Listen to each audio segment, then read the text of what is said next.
Good evening or late afternoon, one of the two. And welcome to the City of Pasco special meeting. The council thanks you for being part of our city government. At special meetings, the council takes formal actions on specific items and may hold public hearings and conduct other business in the city. Agenda packets are available at the City of Pasco's website at www.pasco-wa.gov/agenda. The meeting is also being televised live on PSC-TV channel 191 on Spectrum Cable in Pasco and Richland, and is streamed on the city's Facebook page, website, YouTube channel, and Microsoft webinar. This and previous council meeting video is available on the city website. Lastly, the public may submit their comments and or questions by contacting the city manager, city clerk, or by using the Pasco app. And with that, if we could get the roll call. Thank you. Council members Barajas, President Cotton, Here. Hernandez. I think Hernandez is running a couple minutes late. Thank you. Perales. Here. Mayor Pro Tem Grimm. Here. And Mayor Milton. I am here. Thank you. All right. With that, I can get everybody to rise for the Pledge of Allegiance. I pledge allegiance to the flag of the United States of America and to the republic which stands one nation under God, indivisible, liberty and justice for all. All right. Thank you for that. So we're going to roll on to number 4, which is public comments. The public may comment the topic scheduled for the final action identified in the agenda for the special meeting. Citizens' comments will normally be limited to 3 minutes each by the mayor. Those with lengthy messages are invited to summarize their comments and or submit written information for consideration by the council outside of formal meetings. Lastly, when called upon, please state your name and city or county residency to the microphone before providing comments. And I know we do have somebody online, so let's go with them. We have Kyle Simmons. So if we get you to make your comment.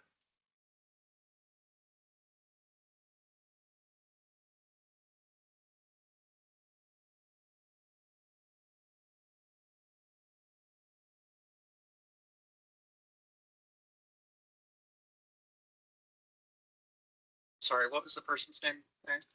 Kyle Simmons? Yeah, I don't see a Kyle Simmons online. I see a Daniel P. Kenny, and that is it at this time. Anybody else? Is the person, this Daniel, will see want to make a comment? Or? No, okay. All right. Well, do you have any member of the audience that wanted to make a public comment before we roll in?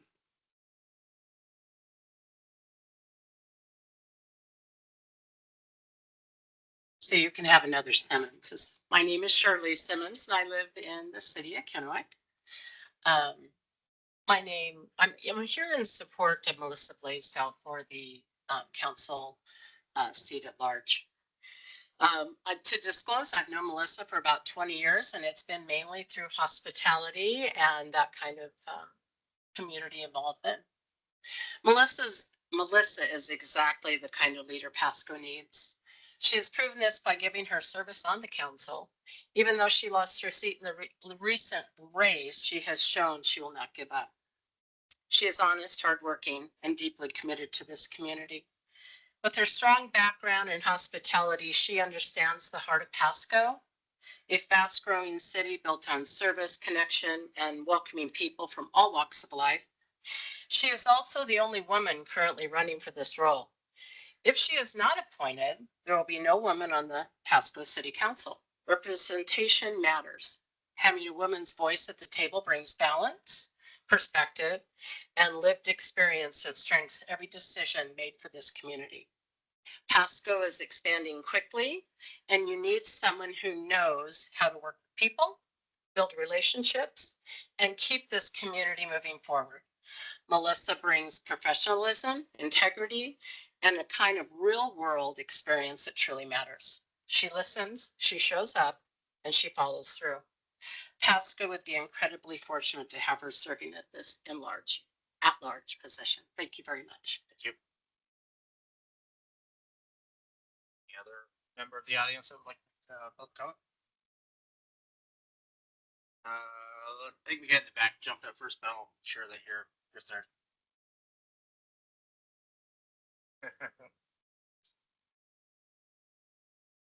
Excuse me, I don't speak very much, so. Good evening. My name's Steven Scheidel. I recently moved into the downtown business district as a co-owner of Buckets Bar and Grill. Since coming downtown, I've seen both sides, the impact of the businesses, but also the real potential for growth that Pasco has when local businesses pull together and support one another. When we first started clearing out property in May, we faced some serious challenges, as we did in Kennewick at our prior location. We had ongoing issues with homelessness in our parking lot, and in one instance, we even experienced an overdose on our patio. Those are tough realities for the city of Pasco. But with the support and communication of nearby business owners, those issues have drastically improved. Today, we only see occasional transients passing through, not constant disruptions.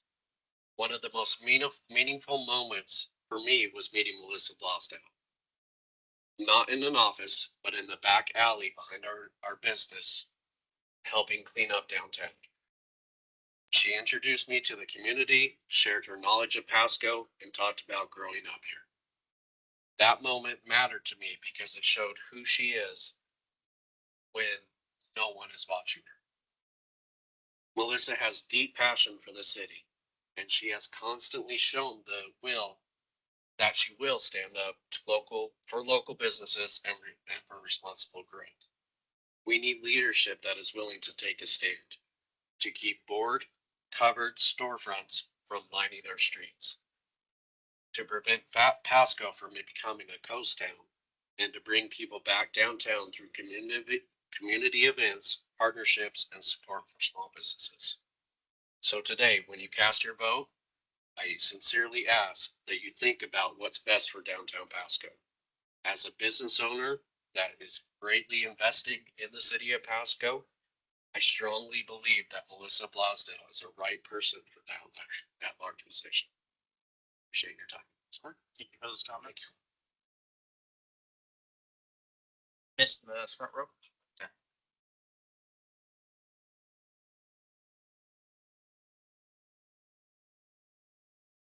My name is Laura Smith. I reside in Kennewick, Washington. I proudly am here to support Melissa for the at-large position on the Pasco City Council. Melissa is a dedicated, confident, and thoughtful leader who truly puts the community first. One of the things that I really respect about her is she listens to all sides and comes to a conclusion after getting all the facts. Melissa's commitment in Pasco is unmatched. She approaches every challenge with honesty and integrity. Excuse my voice. Melissa is especially remarkable for her ability to bring people together. She fosters collaboration, encourages open dialogue, and ensures that every voice is valued. Her leadership style is inclusive, professional, and consistent, which is exactly what Pasco needs in a time of rapid growth. She also is the only woman currently running for this role. Her presence ensures that women's voices are represented on the council.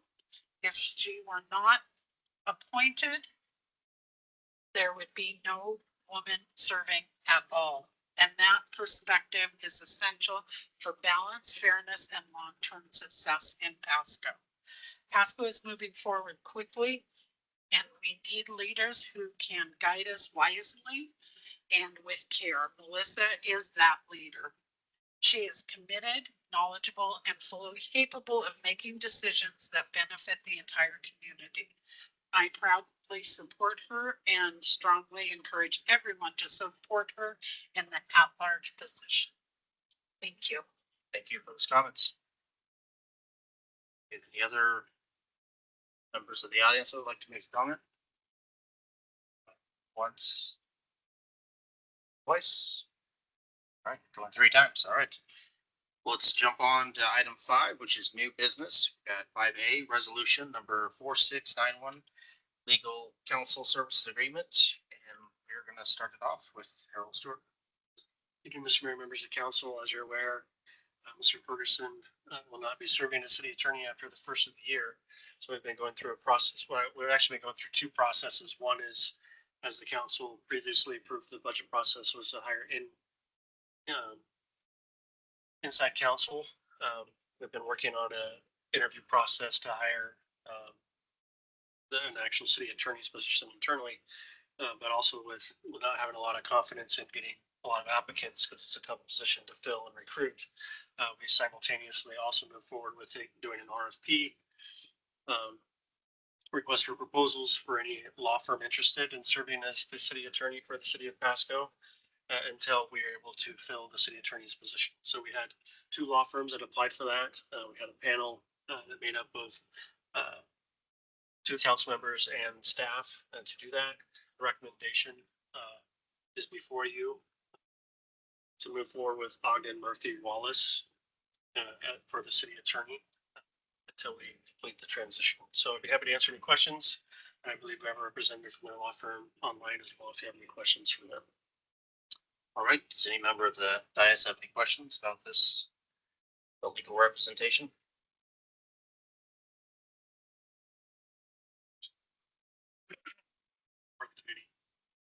They were by far reputable. They've worked with the city before, so I look forward to engaging with them. So I think it's a good deal for the city. Okay, thanks for that. Mr. Person, do you want to comment or? Yeah, the only thing I just wanted to bring to your attention is we've worked quite a bit with Dr. Murphy Wallace to get the contract before you today. And so you'll see in section 8 that's intentional left blank. And that was the provision that we normally have in contracts related to indemnification. And so in going back and forth, we don't have indemnification in our agreements with any of our cities, and there's a specific reason for that. And Mr. Kenny's online and can answer any of the other questions about that. But essentially what it comes down to is that law firms, when they give advice and counsel, they don't actually have the final action. They don't make the decision. So unlike, say, an engineering firm that drafts plans that the city then utilizes for a particular facility or a public works project. So that is the distinction there. I did want to just make sure that you're aware of that because that's something that is normally in our personal services agreements and it's not in these. And so anyway, just want to make sure that you're aware of that before we proceed. All right, well, thank you for that clarification. I did want to say thank you for all your hard work on the council and all the years. It's always been the lead group. Yeah, just wanted to say thank you for your dedication to the city. For everything you do. It's going to be odd not seeing you here, but I do understand you have other business to attend to. So thank you for everything. Well, with that, we want to get a motion. Yes, sir. I move to approve resolution number 4691, approving the agreement for legal services between the city of Pasco, Washington and Ogden Murphy Wallace PLLC. Second that. Okay, so we have a motion by Mayor Pro Tem Grimm, and we got a second by Councilman Morales. All those in favor say aye. Aye. Those opposed say nay. Passed unanimously. Thank you. So now we are going to jump to number 6, which is the part of our meeting. And so basically give you kind of the program, how it's going to be. The council will interview 6 finalists for City Council position number 7, serving all of Pasco. After the interviews are concluded, City Council will adjourn to executive session to deliberate the attributes of the candidates. Upon returning to the meeting, Council has the option to appoint a candidate to Council position number 7 to serve until the next election is certified in 2027. So you have 2 years. While the candidates may stay in the council chambers during the interview process, as in an open public meeting, the council asks that all candidates remain outside of the council chambers until it is their turn to be interviewed so that the interview questions are new to each candidate. After the interview is finished, the candidate may remain in the council chambers. At this time, with all council candidates, please step outside of the council chambers while the council finalizes the interview questions. So we could have all 6 members step outside, and then you'll be called in one by city staff. And we do appreciate you being here.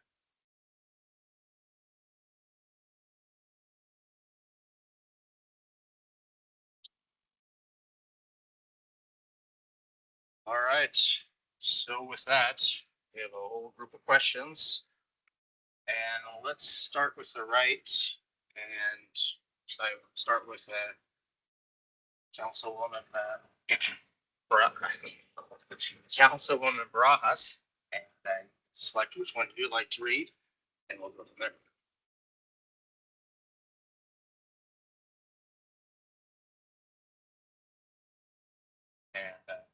Councilman Cotta.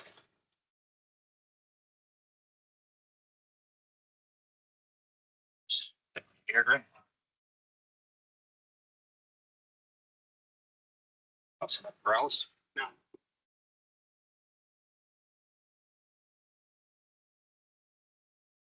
And Councilman Hernandez.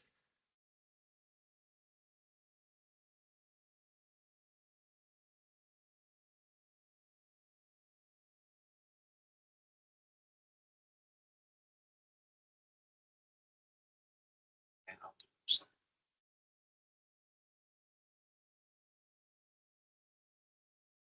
Mayor, just clarification, so we're gonna ask these questions, everyone, same ones.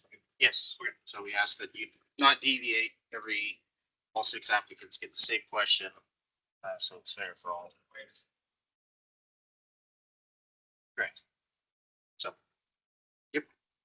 And do the need councils for questions from council? Where's the process? Just your last three.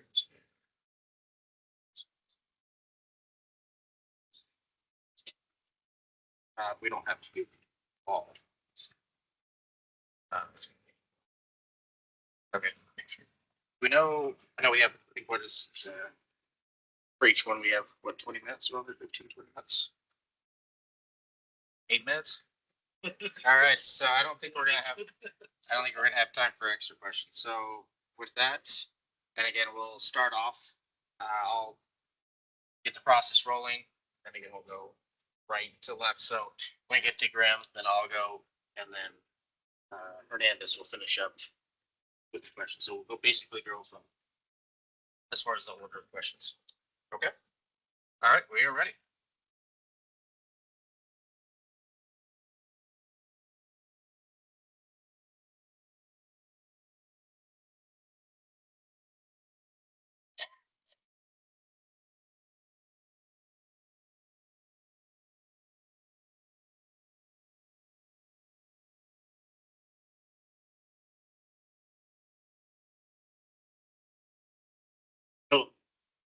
Hello, Brad Gregory. Glad that you're able to be here and that you want to be a candidate. So with that, thank you. So we're gonna get this ball rolling, and we're gonna start from the right, work to the left. Each one will give you a question, and then again, if you need to repeat, just let us know. And with that, let's go. Oh, how are you? I'm very good, thank you. Good. And first of all, I just want to say thank you for throwing your hat in and wanting to participate and represent the city. So I do have a question for you. This is in regards to equity, representation, and community engagement. Question is, Pasco transition to district-based representation with at-large positions. How will you represent the entire city while recognizing district-level differences? And then added, can you give me an example? I realize that there's gonna be, with the police department, we've got certain districts, the west end and the east end. I think the most important portion is to go and find out what the people's needs are and see what we can do to take care of those. The samples in the past were the downtown area with the homelessness and drug use and other things. And, those are things that are really important to our business people, and we need to work on moving those people along. We understand that homelessness is a big problem, that's not the underlying problem. I think we have to work on those underlying problems, drug abuse and alcohol abuse. And try to get people off of the streets in a good way, as opposed to just putting them somewhere. Right, now go to Councilman Cotta. Good afternoon. My question is regarding policy, priorities, decision-making. What principles would guide your decisions when evaluating the city's budget and prioritizing investments? I am a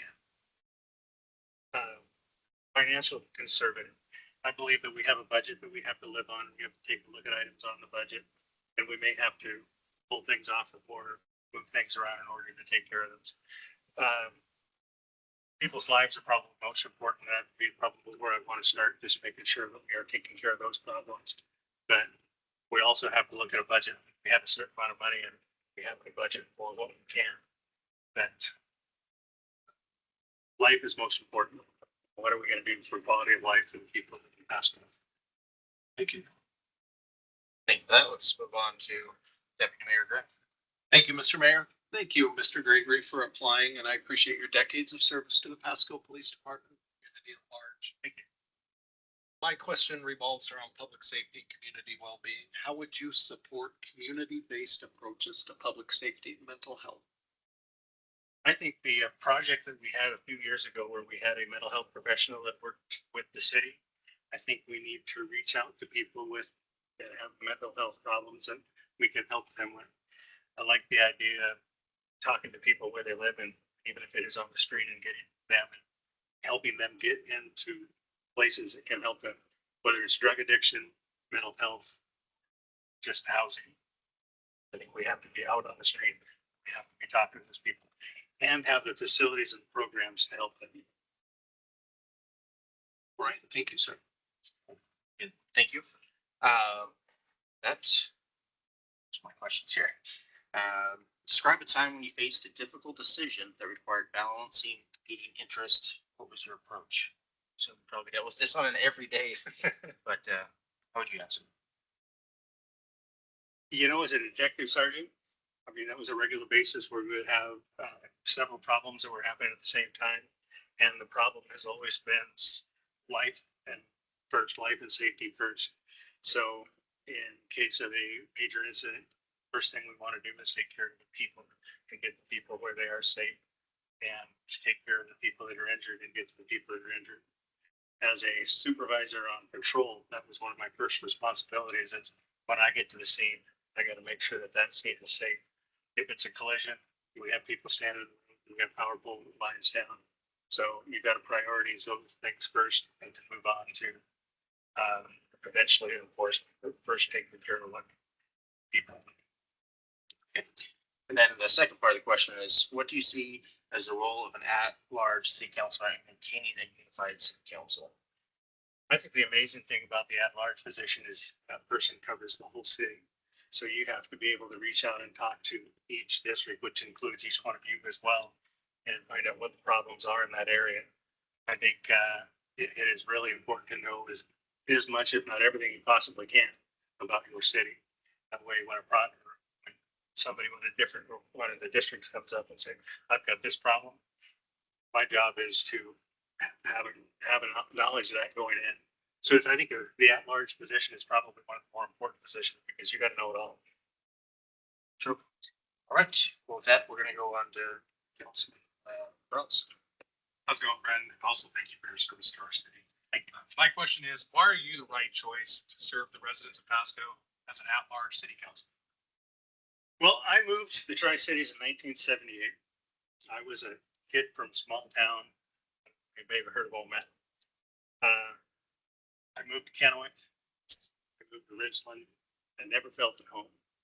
In 1992, I was hired by the city of Pasco. And since then, I have totally fallen in love with this city. There is nothing about this city that I haven't enjoyed. Yes, I have had a hard job, but I've been able to get to know everybody from mayor, the city manager, everybody that works for the city. I've been into businesses. I've been into courthouses and other offices, and I've been down on the street talking to people that are just out on the street, homeless, or just happen to be out having a good time, or just happen to be where I just happen to be. So I feel like I've got a pulse on just about everything. Back a long time ago, they assigned us all community-oriented policing areas, which community-oriented policing, for those that don't know, is when you get out and contact the community. It's something I just enjoyed and loved. My first assignment was Churchman Park. I just love getting out there and talking to the people and seeing what their problems were and seeing what we can do to help them. So I believe I've been in touch with just about everything in this city. I think that makes helps. Thank you. Appreciate that. Let's go on to Councilman Hernandez. Thanks for being here tonight. Pasco is growing rapidly. What opportunities and challenges do you believe this growth presents? Say that again. Pasco is growing rapidly. What opportunities and challenges do you believe this growth represents? Oh, I think we have a lot of huge things we need to work on. I know that Road 100 corridor that's being worked on. I know that we've been working hard on getting that together. Just rapid growth in the city, or we've been getting all the services we can. So I know the city has done an awesome job about getting fire stations in each area. It helps cover that. And the same thing with the police department. We've done an amazing job on getting the police there, but there is more to do. We have to get out there and get businesses to move into this community. We've done a great job with Amazon. We've done a great job with Dairy Gold and a few other facilities out there. And I think we're just scratching the surface. We're going to grow more. So we just have to be involved completely. All right, thank you for that. Closing, was there any questions you had for us? Not really. I think you guys, I've been around long enough. I know a lot of things. So All right. since I don't. Okay, I guess we're good. So thank you. Back to the hallway or back in? So wherever you want. All right.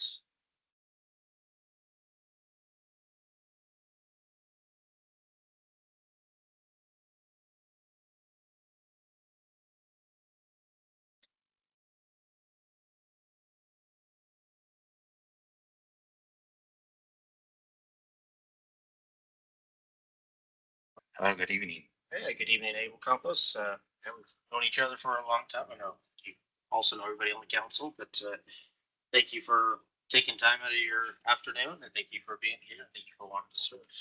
Absolutely. So with that, we're going to start it off with Councilmember Ross. Good evening. How are you doing today?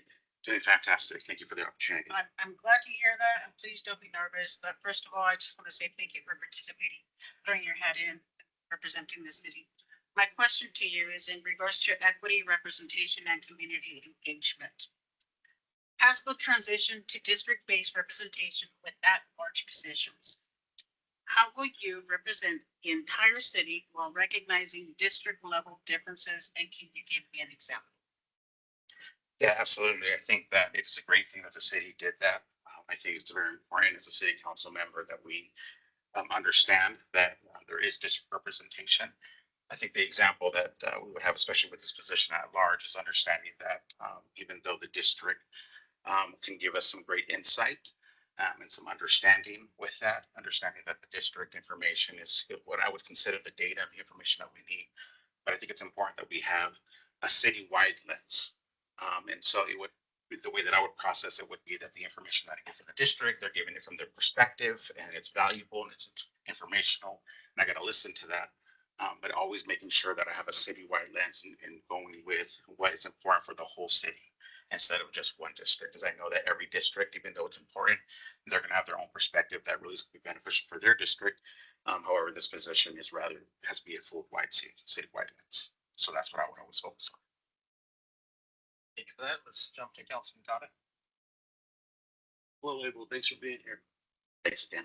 What principles would guide your decisions when evaluating the city's budget and prioritizing investments? Yeah, absolutely. I think that is a very heavy responsibility that a city council member has. And I think that one of the first ones is also fiscal responsibility. It's understanding that making sure that our decisions that we have based on our budget is something that stays balanced, making sure that it's sustainable.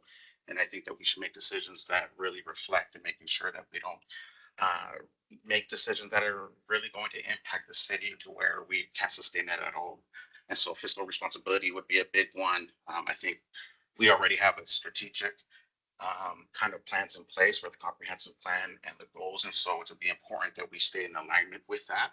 And so when we're looking at budgets, making sure that that stays true. But I also believe that we also need to have community impacts and look at it like, I know there's a lot of great ideas and good ideas, but would it be truly beneficial? So looking at the impacts and making sure that it really goes for that. And I think one that we really need to focus on is making sure that we are trying to be fair and equitable to all areas of the city, not just putting one certain place, but rather investing in all parts. Thank you. All right, let's go with our Deputy Mayor. Thank you, Mr. Mayor. Hello, Mr. Campos. Congratulations on being a finalist yet again. Thank you. Appreciate your continued investment in the city. My question revolves around public safety and community well-being. How would you support community-based approaches to public safety and mental health? And mental health, you said? Yes, sir. Okay. I think I would be a proponent and really advocate for obviously prevention and intervention programs, making sure that we emphasize, youth programs, at-risk programs, those that are struggling with addiction, homelessness, and all that stuff. I think that we would also should focus on strengthening partnerships with those that are already doing it. In the community, there's already churches, nonprofits, there's community groups that are already doing fantastic jobs in certain areas. And I think that we don't necessarily have to create a program or find funding for it. We just could partner with them and really empower them to continue to do that. So I'd be an advocate to really do that and being that part of that engagement with them. And I think that, we would really focus on community partnerships with police community partnerships, making sure that we are providing that and we're really helping the community take ownership. I think that ownership is a big deal. And I'm not talking about ownership of property. I'm talking when the neighborhoods really take ownership of their community, then we see great things. And so pushing for that, really involving with that. And then finally, I think that we got to look at our crime. Really not necessarily what's happening with it, but what's causing it. What is the root causes of the crime? And then really address those issues and really help programs that will help with that. Thank you, sir. Right, Ian, thanks for being here. So my question to you is, describe a time you faced a difficult decision that required balancing competing interests. What was your approach?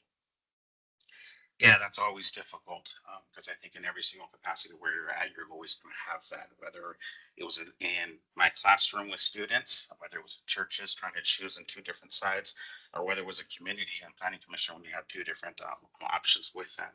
I think that the biggest approach that we should do is understanding to be a good listener and making sure that we're fully understanding what people are trying to say. I think that's a good representation of a council member, is making sure that we always have that ear to listen to people, but also more than just listening, try to understand perspective, taking off necessarily the lens that I have, but also trying to understand theirs and why they came up with that and understanding the perspective behind that. I think that's the powerful thing that we need to do, understand why they say it and what is the need behind it. And I think that would help us with that. And so in the situations that I've been with those, that's what I had to do. I can't go in thinking that I know all the answers. Can't go with just based off of my experiences and what I believe. I have to listen to their perspective and really understand where they got there so I can have a better judgment and making sure that I do that. What that does is it allows people to understand that I understand and that I'm caring. I'm trying to make the best decision that's best for the community. All right, thank you for that. My second part of the question was, what do you see as the role of an at-large city council member in maintaining a unified council? I think the role is very important to just be a listener and making sure that the decisions that you're made are not necessarily that are backed up by some type of personal agenda, but really making sure that people understand that we're doing it for what would be better for the city. And I think that's really the heart of what we need to do. All right, thank you for that. Let's turn it over to Councilman Morales. Thank you, Mayor. Why are you the right choice to serve the residents of Pasco as an at-large city council? Well, first, I would tell you that this is not a political move for me to go take a step higher. This is not something for me to gain some type of title. The truth of the matter is I'm doing this because I have the heart for Pasco. I literally was born and raised here. I was born at Lady of Lords. I've always had the heart for Pasco, and I think that my resume shows that. I really, really, really love the city of Pasco, love this community. And I look back at everything of what I've just lived out in this city. I am an Emerson Eagle, a Stevens Tiger, Pasco Bulldog.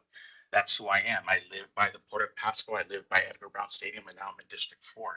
And I think that when you select me as city council member, you're going to find that it's somebody that's passionate for this city, somebody that has literally been in the community, somebody that's been in the streets working, whether it's homeless people or at risk or people who are affiliated with gangs or people who just need some help in food pantries. You're also going to know that it's going to be a person that has worked with families and parents and how to help the family model.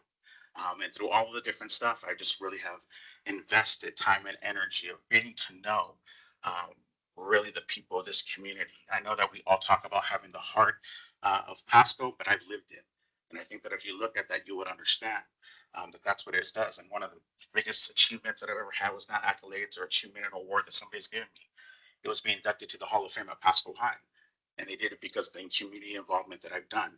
And so really, it's really why you should pick me is because I have the heart. You're going to pick somebody that is really going to choose what is really best for this community. And that's what you're going to get with me. Let's jump on to Councilman Hernandez. Hello. Pat. Pasco is growing rapidly. What opportunities and challenges do you believe this growth presents? Yeah, with every time we get growth in a community, I think there's just the obvious stuff, right? Infrastructure strain, we're going to see obviously strain on our roads and our water systems, our sewer, utilities, all that stuff is going to be impacted with that. You're also going to see, obviously housing. Housing is a big deal in our city. We know that we have a problem there. We're going to be having to figure that out. With that, also, we're going to see a higher demand for public services, right? Policing and fire departments and schools and libraries and all that different stuff is going to be impacted when we have growth. But we're also going to see, and I think it's something that we need to talk about, we're also going to see the widening of the gap of the gap that we have with higher and lower income groups. Every time growth grows in a city, we see that. That is common. But it doesn't mean that that's something that Pasco has to really hit through. We need to address it. We need to figure it out within us. So I think that's one of the opportunities that we have here. And it's one of the reasons why we should really just focus on some of that and all the other things. The other opportunity that we have with growth, although it brings these challenges, it also helps us to build stronger economy. It allows us to be engaging with other people and say, we get more businesses, we get more investors, we get more people to come. So we could have an opportunity to build a stronger economy that will be beneficial to us. Another good thing, let's just call it what it is, with more residents that come in, we get a higher tax base. And so that allows us for more revenue, but making sure that we have the sustainability and have the fiscal responsibility to follow with that. And I think the biggest opportunity that we have is the color and the heart of our city. When we get growth in the city, we have cultural diversity. And so we need to celebrate that. We need to embrace our challenges and our differences, and we need to continue to grow as a community that Pasco is. Thank you for that. So we're done. Do you have any questions for us? No, thank you so much. I appreciate it again for the opportunity. Okay, thank you for your time. Appreciate it. All right, thank you.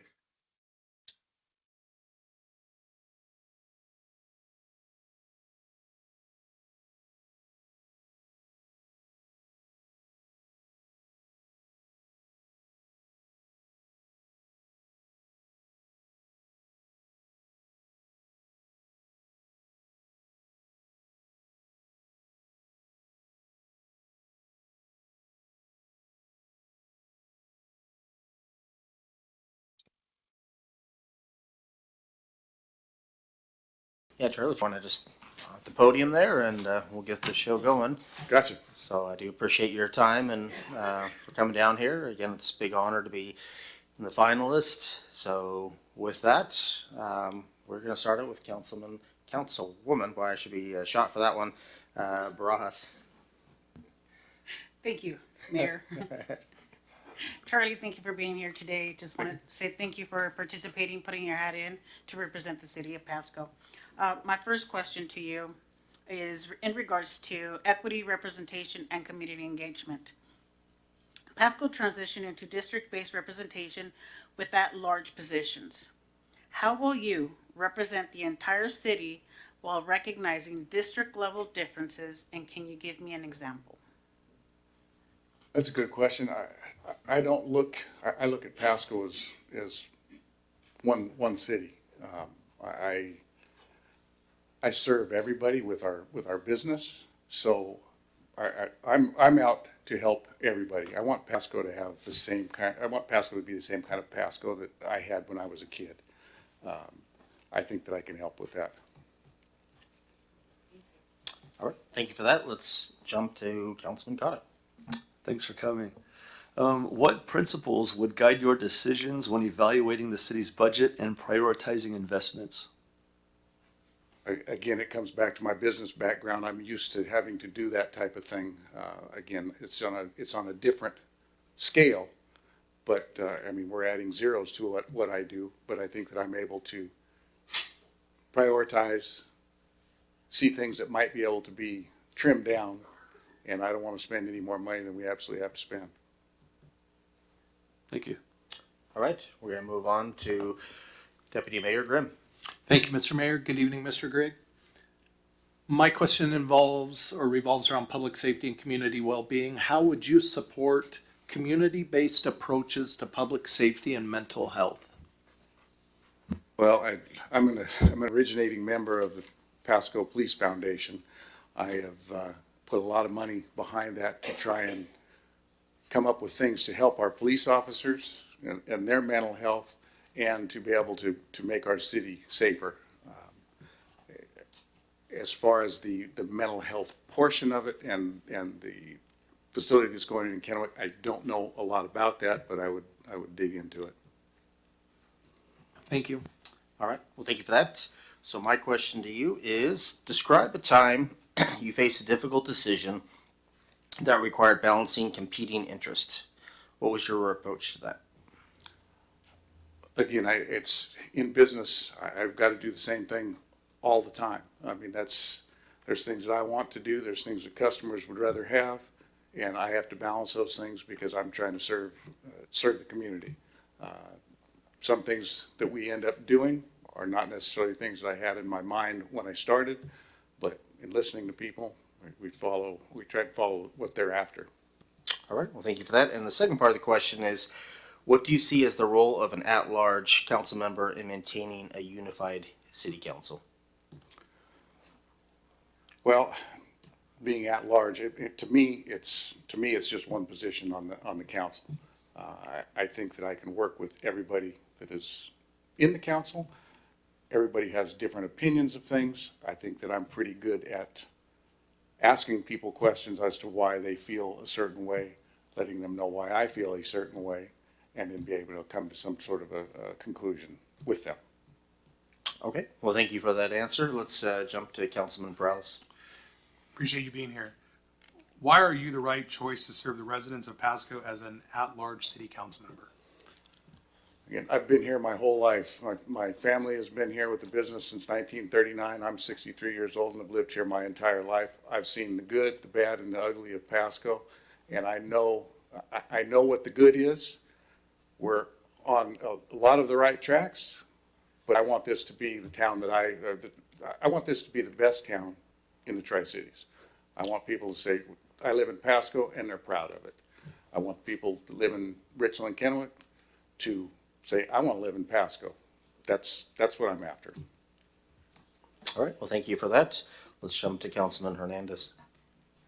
Hello. Hello. Pasco is growing rapidly. What opportunities and challenges do you believe this growth presents? It's the rivers and the boundaries that we have and keeping the traffic. I mean, we only have so many places that we can go across the river. The traffic that, if I said when I was a kid, Road 68 was going to look like it looks now, I had no idea. We're going to have those same things, Road 100, and it's going to be the same thing happening north of town. So having that plan, or at least a vision as to what it's going to be up there to relieve that traffic, I think is important. All right, well, it looks like you made it through all the questions. I appreciate that. Do you have any questions for us? No, I don't. All right, well, again, thank you for your time. Thank you. Look forward to it. So yeah, just sit anywhere or wherever you like to do.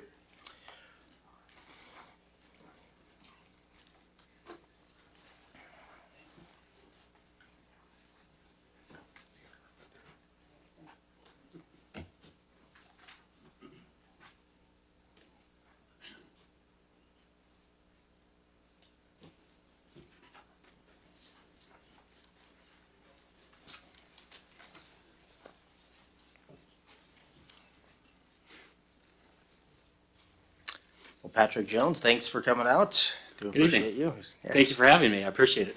All right. Well, again, we know you somewhat well, but we'd love to hear more about it. And again, we got a new set of questions, so we will start right in with Councilwoman Bras. Very good. Good evening. Good Good evening. to see you here again, and thank you for participating and wanting to represent City of Pasco. My first question to you is in regards to equity, representation, and community engagement. What principles would guide, sorry, wrong question. I was almost taking COTAs. Pasco transitioned it to district-based representation with at-large positions. How will you represent the entire city while recognizing district-level differences? And can you give me an example? Sure. I think one of the unique roles about an at-large position is you are looking at things from the big picture rather than representing one geographical area or one group of people.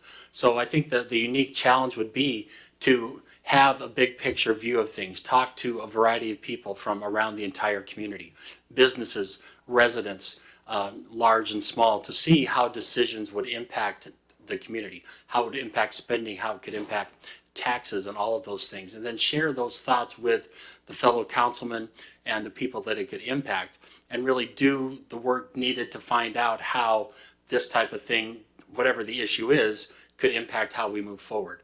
Because that role, I've been, as a former city council member in 2 roles in South Dakota, those have been to represent certain areas. This role, the exciting part of it is the fact that it's at large and allows a bigger view and new excitement to look at it rather than just from a geographical area. Thank you. All right, let's move on to Councilman Kata. Good to see you again, Patrick. Thank you. Good to be here. What principles would guide your decisions when evaluating the city's budget and prioritizing investments? Well, the main thing is that we have to be fiscally sound to the taxpayers. We have to be accountable for the dollars that we spend, and we cannot place future children, future residents in debt and put that noose around their necks called debt. We have to make sure we make wise decisions that will allow the city to grow and prosper and meet the needs without putting ourselves in tremendous debt. So that would be the first thing, and that's what I've always done when working on budgets, is make sure that we do that. The next part is we need to make sure, would you mind repeating the question, please? Because I want to make sure I get the whole thing. No problem. What principles would guide your decisions when evaluating the city's budget and prioritizing investments? Okay, thank you. So I addressed the first part. Then looking at the investments, I think we need to make sure we work with a firm that gives us good, valid advice, a firm that has no financial financial interest in the city per se, but would work with us to help us grow and place our money in places that would be safe and sound and grow, but not place the city's funds at risk. Now, that's awfully easy to say, but we would need to make sure and work carefully to do that and not just invest or put money over here that we think, oh, this would be a good thing to throw our money in. We need to invest wisely, whether it's money that we get from grants, whether it's tax money. We need to invest wisely, get good advice before we make those decisions. Very good, thank you. All right, thank you for that. So let's jump to Deputy Mayor Grimm. Thank you, Mr. Jones, for being here, and congratulations on being a finalist again. Thank you. My question revolves around public safety and community well-being. How would you support community-based approaches to public safety and mental health? Well, public safety is one of the things that I've always spoke highly on, that I've taken an active role in previous roles that I've had.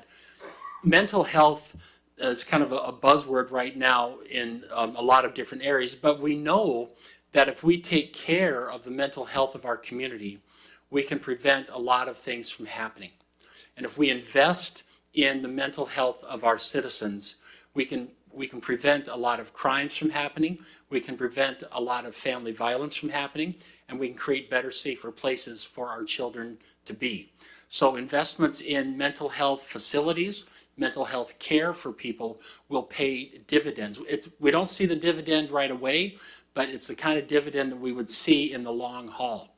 And I believe we as a community are better off if we do invest in mental health from a public safety standpoint, because it will pay great benefits to us in the long run. All right, thank you, sir. Thank you. All right, thank you for that. So you get to my questions now. So describe a time when you faced a difficult decision that required balancing competing interests. What was your approach to that? Well, one of the best ones I can go to is during COVID, when I was on the city council in Rapid City, and we had to make the decision of whether or not to institute a mask mandate in Rapid City. Rapid City is a city very similar size to Pasco. It's about 80,000 people. And we had people coming to the council meeting who were experts on both sides of the fence, demanding that we do this, demanding that we do that. And what I decided that I would do personally is listen to everybody, listen to the experts, both in session when they were here, listen to the public when they had to say, but also sit down with people privately, out of the view of everybody, and really be able to have heartfelt conversations with people on both sides of the issue without all the fervor of the public sessions, because you can imagine, well, I know you can, many of you were on council at that time, of what those were like, and then make a rational, data-based decision on what I felt was right and best in my heart and in my head. All right, well, thank you for that. The second part of my question is, what do you see as the role of an at-large council member in maintaining a unified city council? The at-large person should be the one who kind of fills in the gaps. Maybe if an area of town is maybe feeling a little bit underrepresented, maybe that person spends a little time in that area, or learns more about that area, or spends a little time learning about projects maybe in that area, spends time meeting with community groups, or wherever that need might be, supports a council member from that area, wherever they might need help, and really brings those missing elements to the forefront. It's a fantastic opportunity to make sure that we have good representation for everybody, and that if there's a need for more at one place or the other, be flexible enough to be able to fill in that gap. All right, well, thank you for that. Let's jump to Councilman Perales. Thank you, Mayor. Why are you the right choice to serve the residents of Pasco as an at-large city council member? I have a tremendous amount of experience in the role as a city councilman, 14 years total in South Dakota. And I have a background in education and administration. I was a school teacher for 16 years, a school administrator for 17 years after that, master's degree in education, administration, doctorate degree as well. A great amount of experience in working in policy, in budgeting, in all of the things that a city does in running government. I love the work. I love the passion that goes into it. I have that passion. And I believe I can bring that to the city council. We've lived here a little over 2 years now, my wife and I, and we've made it home. And I would like to give back to my new community that we live in and call home my skills to help serve the community by being a member of the city council, bringing that skill set to the table and helping the community become better because of the skills that I bring to the table. All right, well, thank you for that. Let's jump to Councilman Hernandez. Good evening. Pasco is growing rapidly. What opportunities and challenges do you believe this growth represents? Say again, please. Pasco is growing rapidly. What opportunities and challenges do you believe this growth represents? Well, I believe it allows us to look at our need to look at retail for our area. I've heard this council talk about that several times. I've talked with council members individually about that. Everyone knows there's a need for that, and I think that gives us an opportunity to look at that. I think it also reminds us that we need to study our infrastructure carefully, water, streets. We need to make sure that we're meeting the needs for those for the short term and the long term, and make sure that there are never any gaps in those. As growth comes, the need to make sure that those things are well in place really matter. And so we have to make sure that we always have our eye on how we're taking care of those things, for not just for now, but for the future. So that plays a big role in it as well. All right, well, thank you. That's the end of the interview process. Do you have any questions for us? No. Thank you again for the opportunity. I appreciate it. All right, well, thank you for being here.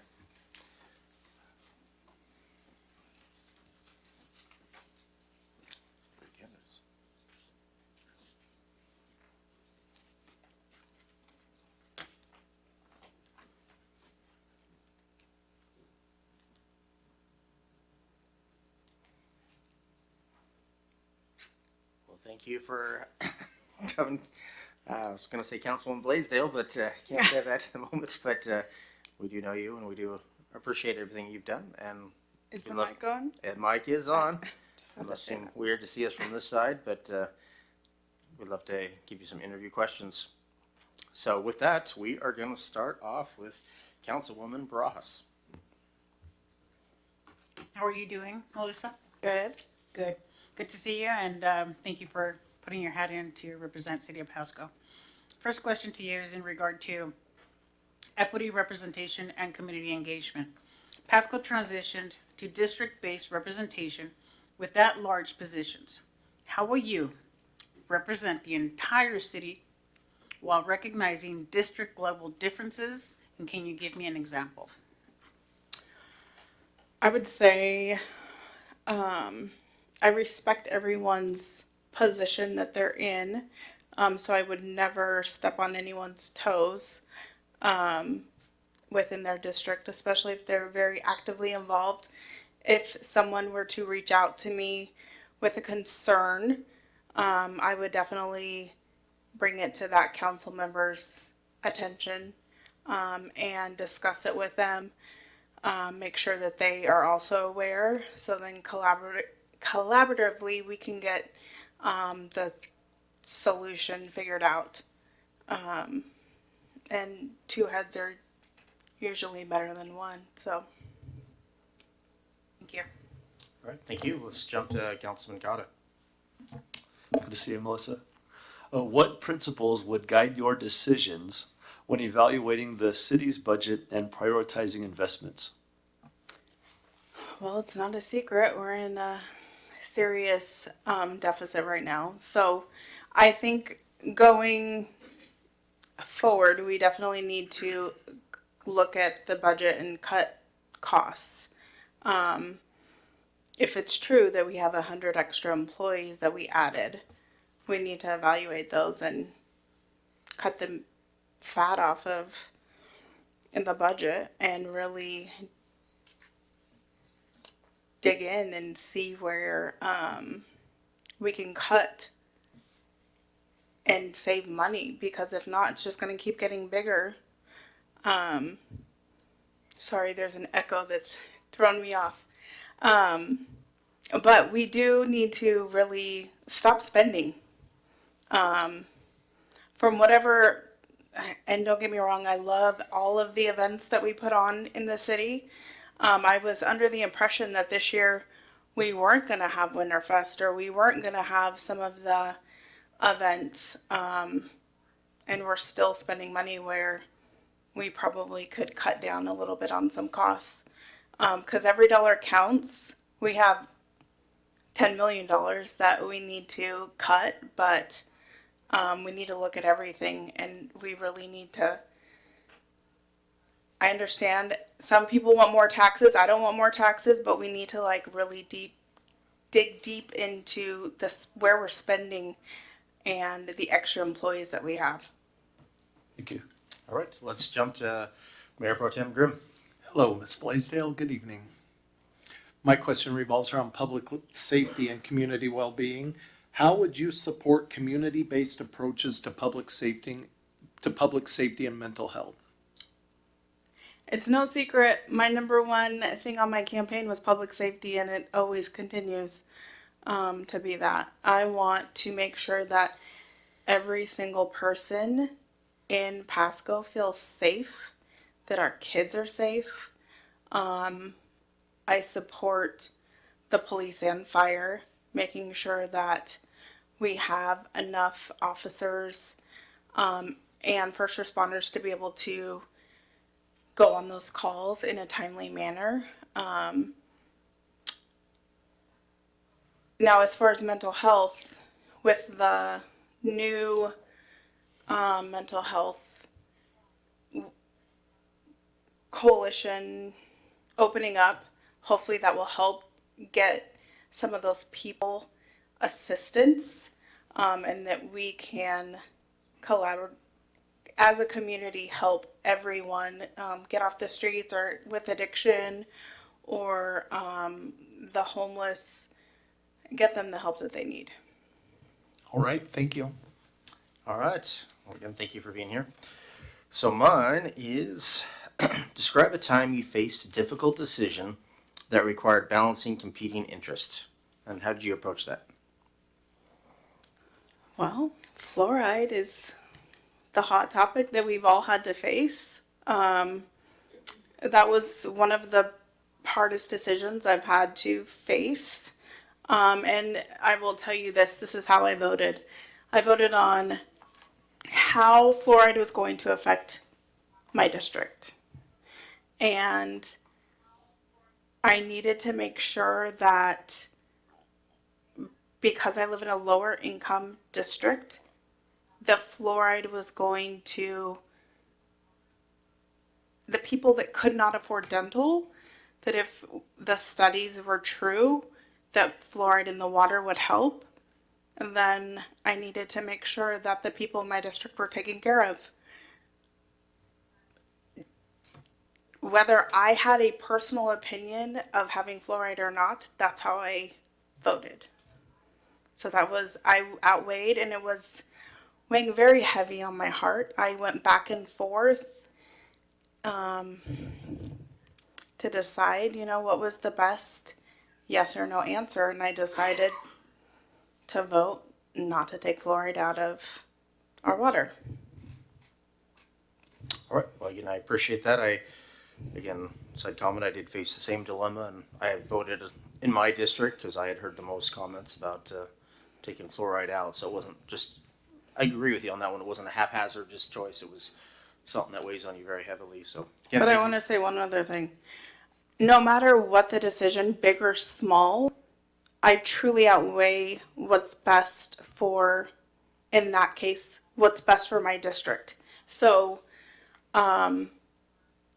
there's some hard decisions that I had to face. Now, going into the at-large position, it's what's best for all of Pasco.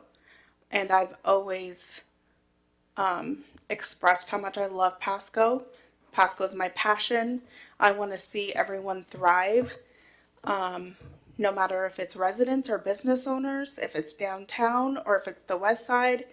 That is still very important to me, and I don't take that lightly. All right. Well, thank you. Well, you get another question from me as well. What do you see as the role of an at-large council member in maintaining a unified city council? I personally believe that I have a very good relationship with everyone on council, that I could reach out and have a conversation. I think the only person that I did not have a conversation with I reached out was Kata, but even when I was kind of having a difficult time, we had a moment, and that we can even have those hard conversations and get past those hard conversations and still have a good working relationship. I also believe that Cal and I can have a really good working relationship going forward. He does have downtown, and I said in my campaign that no matter if I win or he won, that at the end of the day, someone was going to represent the other, and I wanted to have an open dialogue with Cal. So my number one thing has always been building relationships with staff, with council, with business owners, and residents. So I'm going to continue to do that. Okay. Well, thank you for that. Let's jump to Councilman Perales. Thank you, Mayor. Why are you the right choice to serve the residents of Pasco as an at-large city council member? Well, let's see, the last 2 years, I'm not going to say that it was easy. There was growth in the last 2 years. You guys witnessed the last 2 years and how I was kind of honestly struggling in the beginning because I didn't know what I was getting myself into. So I also think that we've made a lot of headway in the last 2 years, and I want to continue to make that difference and keep the momentum going. We have a lot going on with Broadmoor. We have a lot going on with the budget. We have a lot going on with the Aquatic Center, Hapo Center. I mean, I could go on and on. The 76 overpass. So, I mean, there's a lot of things that we've worked so hard to get to, and for me to not continue in the next 2 years, because the at-large is almost for the next 2 years. I want to be a part of that and I want to make a difference. Now, if I am not chosen tonight, then I'll find ways to continue to be a part. I'll be in your ear, probably more so than if I was on council. So just put a little tidbit out there. No, but I really want to be involved and make sure that we're steering our city in the right direction. All right, well, thank you for that. Let's jump to Councilman Hernandez. Melissa, how are you? Good, how are you? And thank you for your kind words. And yes, I think we can work together. That's not an issue. Pasco is growing rapidly. What opportunities and challenges do you believe this growth represents? It is growing rapidly. It's grown rapidly since I was a kid. And we've seen so many different things. Like, I'll say one of my biggest, I guess, hard complaints has been Road 68. And I don't, the traffic is huge when we're developing Broadmoor, Burns Road, making sure that it's safe for the people that are living there or shopping. So repeat the question one more time. Sorry. Pasco is growing rapidly. Pasco is growing rapidly. What opportunities and challenges do you believe this growth represents? So I think if we need to make sure, it goes back to the traffic, that we do it correctly, and opportunities like Broadmoor, that we're bringing revenue-based businesses into Broadmoor, to make sure that it's appealing for Pasco. We're keeping our residents shopping in Pasco, and also that we're pulling Birchland and Kennewick, or even further than that, to come and shop at Pasco, go to the aquatic center, whatever. But I think it's all plays a huge part in the opportunities, but we know what happened with 68, that we don't make the same mistake twice. All right, well, you got through all the questions, got through the interview process, so thank you for that. Do you have any questions for us? I do not. All right, again, Thank you. thank you. Just a reminder to council, we have about 20 minutes before we start our next meeting, and you still need to deliberate, and we have a couple swearing ins to do before then too. Okay. All right, Jerry Cochran, thank you. You get to be the Good last evening. guy. Yes. So let's, we're running a little bit behind schedule, but we'll give you all the time you need. This I is can important. confirm there's nobody else out in line. So All right. Well, again, thank you for that. Thank you for spending your time with us. And thank you for throwing your hat in the ring, as they say. So with that, let's start it off with Councilwoman Barajas. Thank you for putting your hat to participate and continue helping City of Pasco. My question to you is in regard to equity, representation, and community engagement. Pasco transitioned to district-based representation with at-large positions.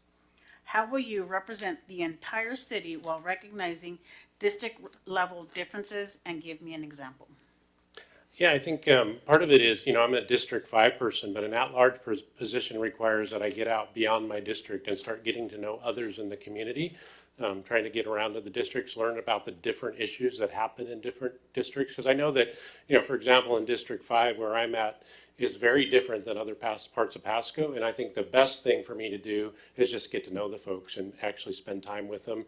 I don't know what mechanisms, but I think that the things I can think about are opportunities for, hey, have an office hours, at large Jerry office hours at Starbucks where anybody can come in and spend an hour with me or whatever and just get to know the community. So an invite, I don't know if that would work, but that's an idea that I might think about, is like not something where I get out of my district and just say, hey, the at-large councilman is having office hours at a Starbucks near you. So. Thank you. All right, let's jump to Councilman Cotta. Thanks for being here. Thanks. What principles would guide your decisions when evaluating the city's budget and prioritizing investments? Yeah, I think, Pasco's growth is, just unprecedented. And I think, as we grow, there's all these equities involved in terms of, citizens, property owners, developers. And so trying to strike that balance of, what do we do to balance the different things that we want to have more housing, but who should bear the burden of infrastructure? We want to do more of this, but how do we actually fund that? I mean, with the budget challenges we have, being able to say, what is the right and fair and balanced thing across? Like if I have a developer that's investing in a development, how does the developer invest in what is needed for infrastructure with, for example, not burdening, 100% burdening that on taxpayers? And actually, what's the developer's skin in the game to invest in infrastructure? So there's lots of balancing acts that need to happen, because I'm a big believer in property rights, but I also am a capitalist and want developers to build businesses and to be successful. And I want Pasco to have the balance of housing. I'm just using housing as an example, but I think that's a way that, you have to balance across those different equities. So that's kind of how those are the principles I kind of conduct myself. The last thing I'll say is that one of the things I really believe in that I am passionate about is we have city councils and county councils because one of the great things about the American experiment is we have local control. And I feel like in recent years, local control has been taken away from us by the state and even the federal government. And so also balancing, how do we push back local control and make more decisions as a city? Because I think that's one of the tremendous differentiators about the American experiment. All right, thank you for that. Let's jump to the Deputy Mayor Grimm. Thank you, Mr. Mayor. Thank you, Mr. Cochran, for throwing your hat in the ring. My question revolves around public safety and community well-being. Mm-hmm. How would you support community-based approaches to public safety and mental health? Yeah, there's a number of great examples that are working in the local community in those areas. For example, I chair the Domestic Violence Services of Benton Franklin County Board, and those are great nonprofits that get involved with things like homeless or drugs or domestic violence or different kinds of issues in the community.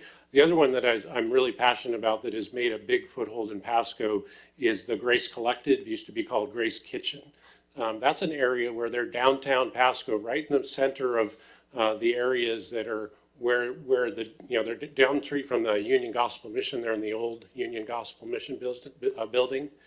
And those are kind of nonprofit things that you can actually invest in, support nonprofits to try to help meet the needs of the different, whether it's homeless population or whether it's just underemployed or whether it's mental health or drug habits or whatever. There's lots of great nonprofits that the city can support and partner with to kind of address some of those issues we have in the community. Perfect. Thank you. Thank you. All right, so now you get my questions. All right. And thank you, Mr. Cochran, for being here. So, describe a time you faced a difficult decision that required balancing competing interests, and what was your approach to that? Wow. Okay.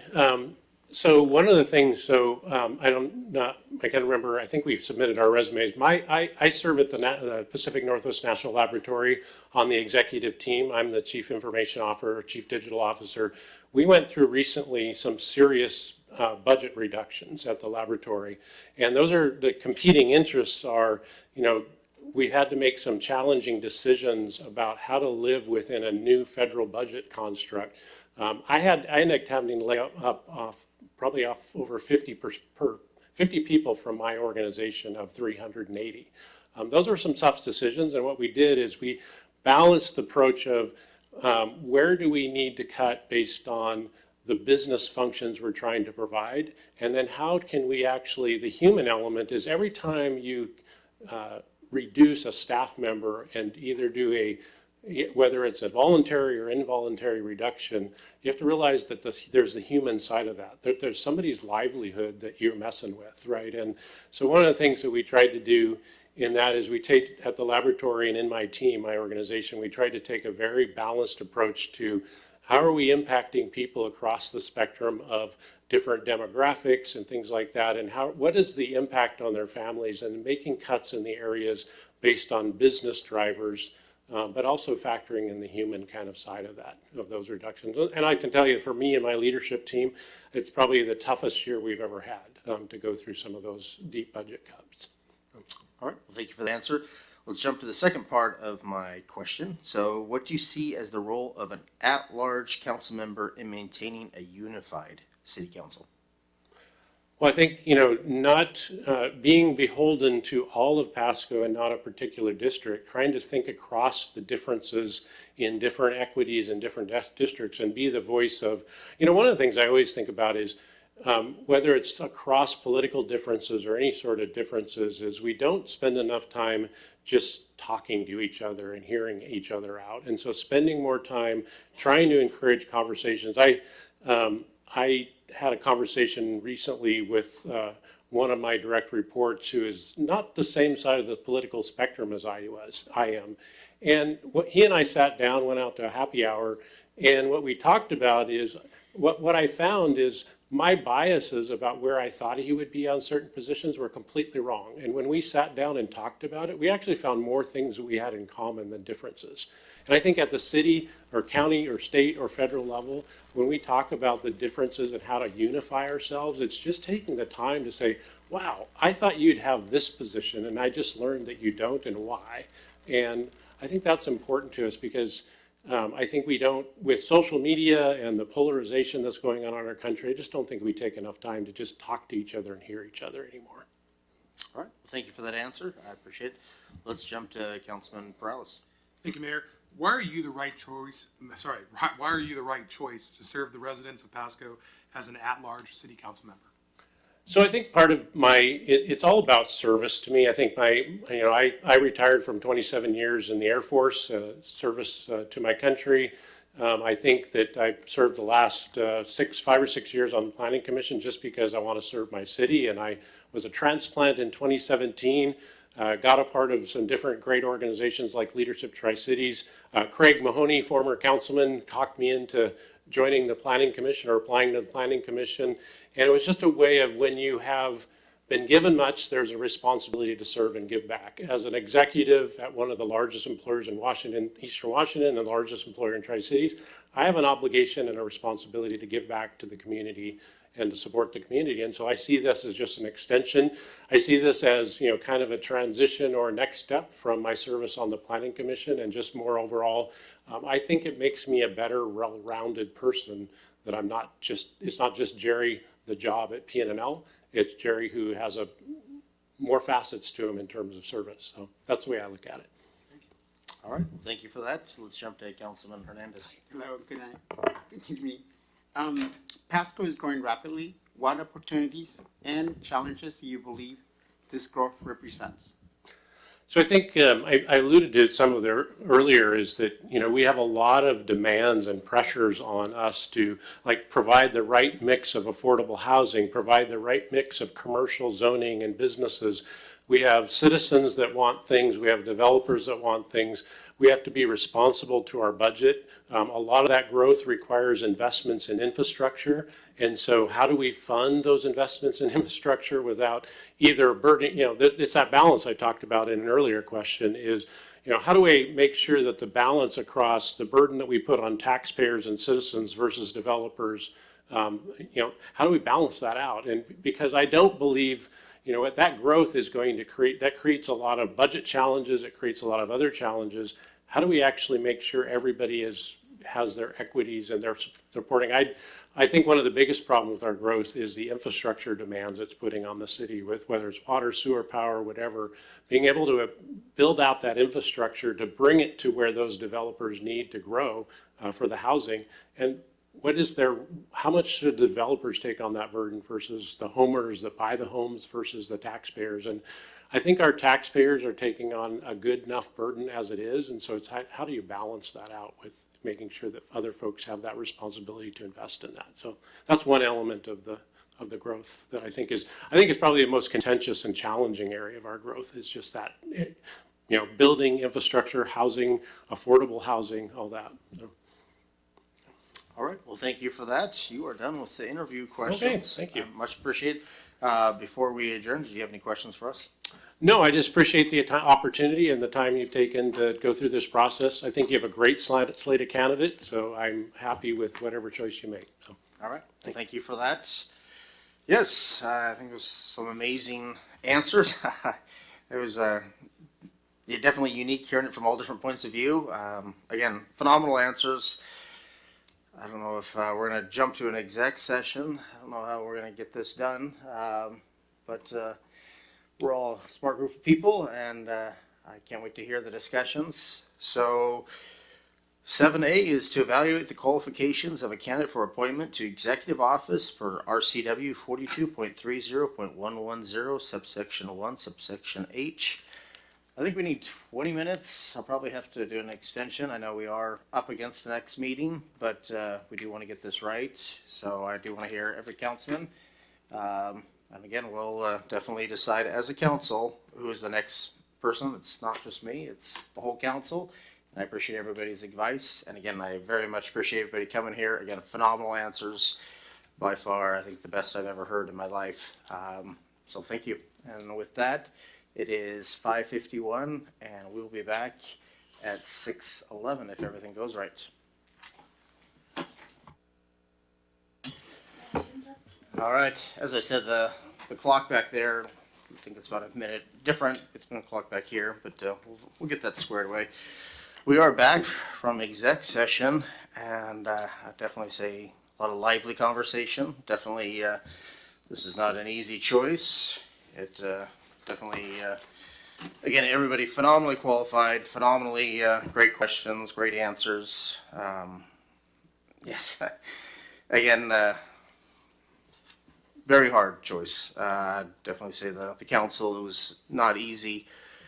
We definitely want to do what's best for the city of Pasco. And with that, I'm going to ask Councilman Perales to make a motion. Thank you, Mayor. I move to appoint Abel Campos for the at-large position for the city of Pasco. Second. We got a motion by Councilman Perales. We got a second by Councilwoman Barajas. So let's do a roll call.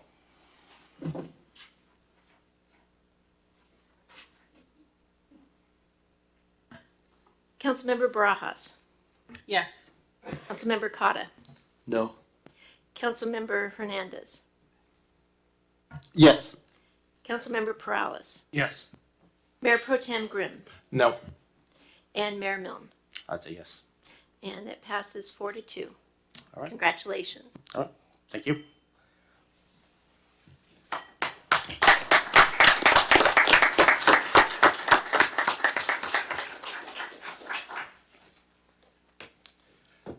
All right.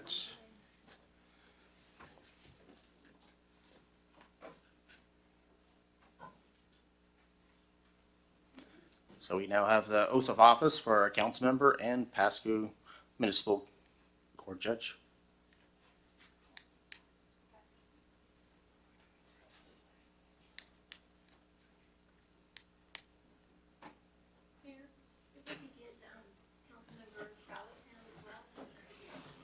Okay.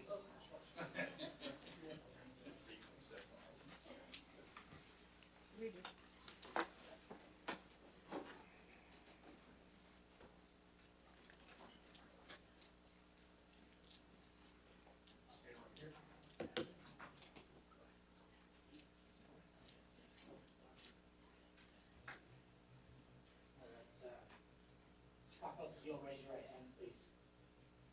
And then repeat after me. I, Abel Campos.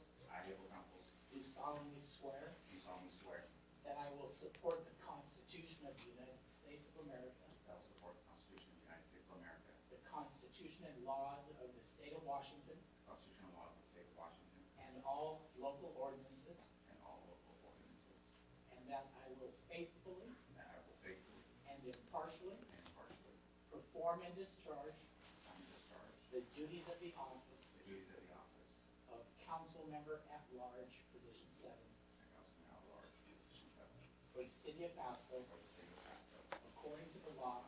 according to the law, To the best of my ability. to the best of my ability, So help me God. so help me God.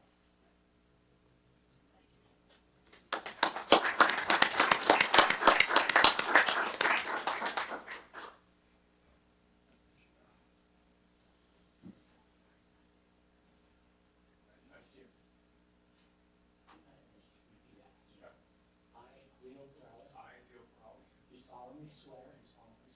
That I will support the Constitution. Constitution of the United States of America. I will support the Constitution of the United States of America, the Constitution and laws of the state of Washington, the Constitution and laws of the state of Washington, and all local ordinances. and all local ordinances, And that I will faithfully and impartially and that I will faithfully and impartially perform and discharge perform and discharge the duties of the office the duties of the office of council member, of council member, yeah, tell me what position. District 3. District 3 for the city of Pasco, according to the law, According to the law, to the best of my ability, to the best of my ability. so help me God. So help me God. Right.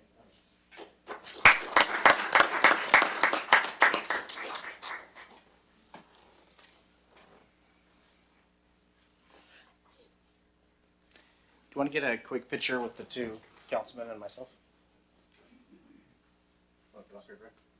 Sure. Can we stand behind you? Yeah. We have the rest of the council. Can I join you? No problem, and, we get you one on each side here and.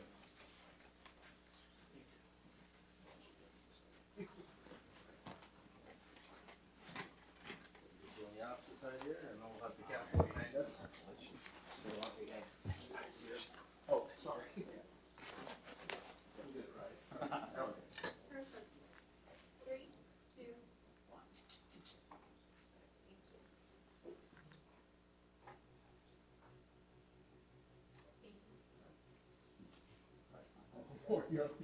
Those are the most important ones.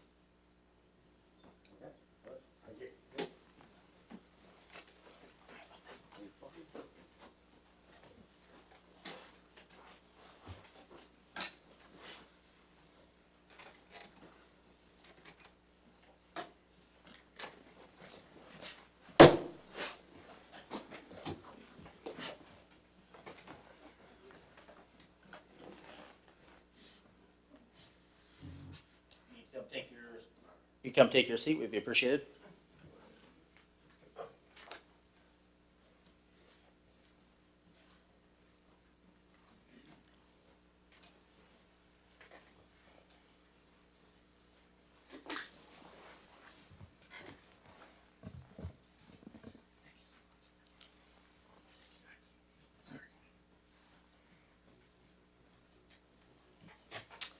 All right, we got municipal judge. I'm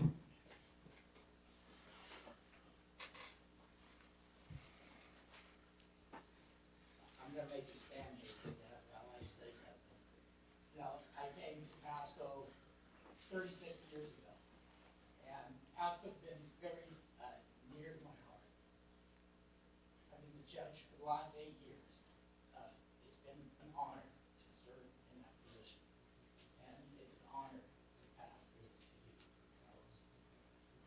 So, you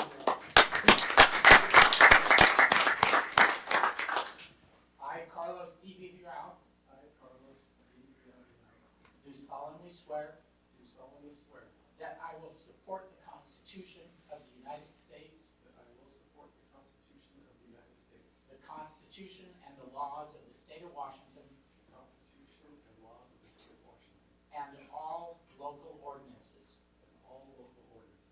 and that I will faithfully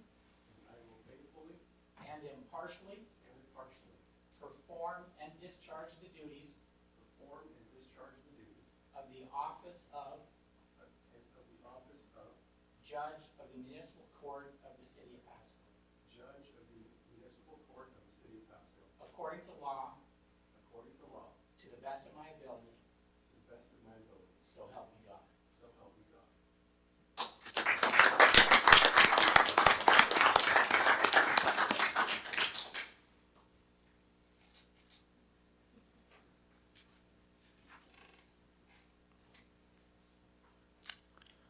All right, well, with that, we are going to adjourn the special meeting and we're gonna roll into. What's that? Oh, we're going right here. All right, so with that, let you guys do your signing and everything, and we're gonna adjourn the special meeting. And with that, I'm going to open another special workshop meeting And we've already done a roll call and everything, so. You want a 5-minute break? Okay, well, I guess we're gonna take a 5-minute break. Didn't see that coming. Right now it's 6:27 and we'll be back at 6:32. They're gonna come from upstairs and we'll reset up down here. Okay, thank you. So are we ready to get this started? No, Hernandez is a minute late, but, let's start off. So, let's start off with the introduction. Sounds good. Yes, we'll do introductions. Brianna Murray, the city's contract lobbyist. Curtis King, State Senator out of the 14th Legislative District. Glad to be here. Thank you. Stephanie Barnard from Pasco, representing the 8th in the House of Representatives. The man with no name tag. It's supposed to be Senator Dozier, but I'm filling in for him. Represent Mark. April Connors from the 8th. Matt Finke from the 8th. Thanks for hosting us. Oh, me too. Blanche Barajas, District 1. Joe Cotta, District 4. Oh, we don't need to press a button. Yeah. Charles Griff, District 2. David Milne, District 5. Calisto Hernandez, District 6. Abel Campos at large. Leo Morales, District 3. All right. So, this is on our agenda. We're going to talk about Regional Police Training Academy. Is that how we're starting off first? We do have our city managers to take over Okay. Yeah, thanks everyone for being here. That's sorry for the curveball. Council had an important decision here, filling a seat, and they wanted to take the time to make sure they got that right. So, welcome Mr. Abel to the council. First and foremost, I just wanted to, again, thank you for taking the time. We know that you're gearing up and you're probably in high demand, getting ready for a legislative session here for the next few months, starting next week. So thank you for taking the time to come listen to us. And particularly thank you to those that came to the tour here a couple months ago and getting settled in. I've been here almost 4 months now at this point, so we're getting there. Maybe I'll take the new name tag off. Again, thank you for investing your time and representing Pasco. We do have a series of issues that we want to talk about this evening. And first and foremost, though, is we want to make sure that we have an open line of communication and partnership through the legislative session so that you know who you can call and contact and use us as subject matter experts on issues and what those impacts may be for Pasco, positive or negative, as you're working through the legislative session. So with that, I'm going to turn it over to Brianna, and we will resume going through the topics that we have, including starting with the police academy, and then we'll talk about some of our other items that are on the agenda as well. So. All right. Thank you for that. Did you want to talk first? I know I had some things up there. No, I think if you want to kick us off with the Regional Police Training Academy, that would be great. We'll just work through the top 4 items on the agenda, and then the legislators in your guys' extended time received a staff briefing on the other items. So we'll just focus on those 4. Again, I do appreciate everybody being here, taking time out of their busy schedule to attend our Pasco City Council meeting. So, yeah, we'd like to upgrade the basic law enforcement academy to meet the growing regional training needs and modern policing standards. A number of proposed improvements have been put forward, including security fencing, restroom renovations, and a new portable classroom with space for 35 students, all of which will enhance the quality of instruction. With contribution from the state, these upgrades will allow the campus to host additional CJTC classes and support mandated training programs. And with that, I need to turn it over to Deputy Police Chief Cook. Thank you. A little more detail there, so thank you. Okay, so Pasco Academy has had 6 classes run through. It has been absolutely a game changer for our communities in southeastern Washington. We have been able to graduate 167 students from that academy. It is the first regional academy that has been put together in the state. Out of the 167, Pasco itself has had 21 students graduate to become police officers. The communities who are partnered with us, Richland, Kennewick, West Richland, Benton County, Franklin County, all have assisted us in pulling off this instruction. They are also benefiting from the students that are graduating out of this academy. The building itself is in need of some help. The classroom size is right at the minimum. We would like to increase that up a little bit. The restroom facilities need remodeling to make it much more sanitary and cleaner for the students that we have down there, which will help their learning environment. And the fencing that needs to happen will help them utilize the outside area that they already are using to train reality-based training.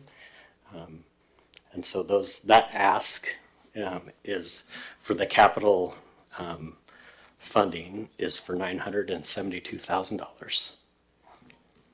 Do you have any questions? Yes.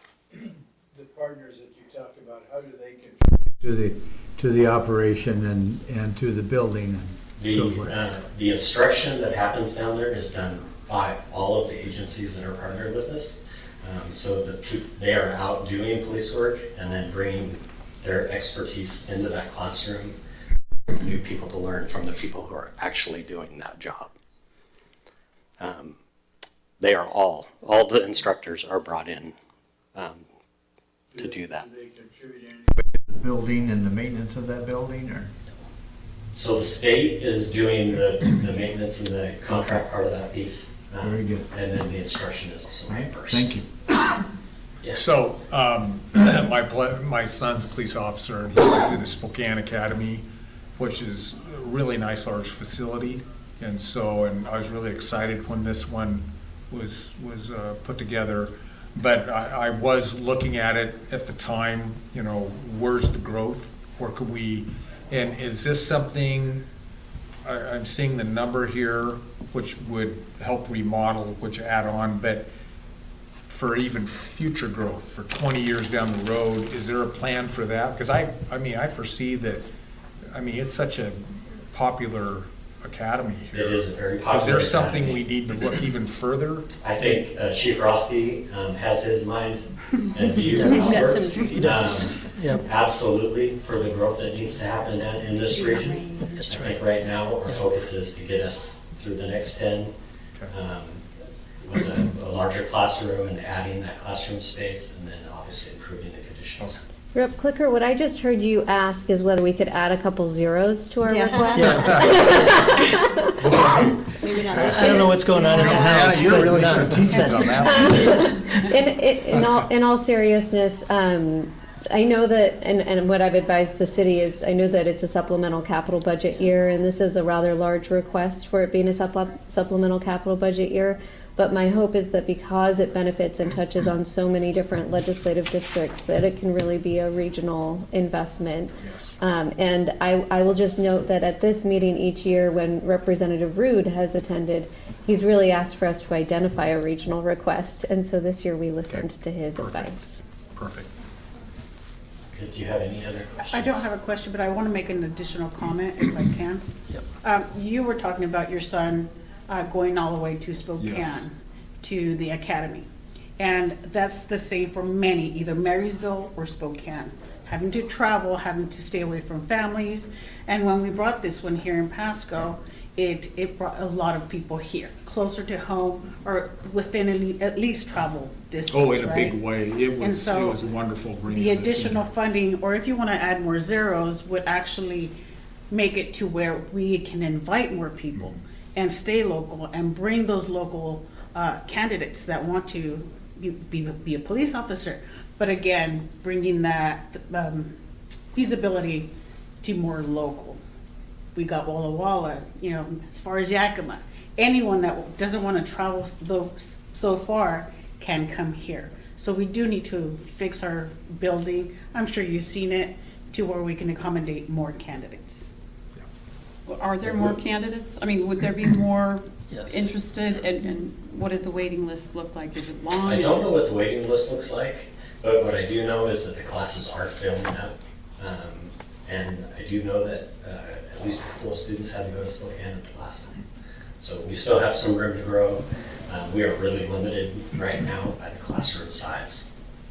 Are we, how is your recruitment now? Where is Pasco at? Are you full? Are you down 20 officers? We're up where we need to be right You now.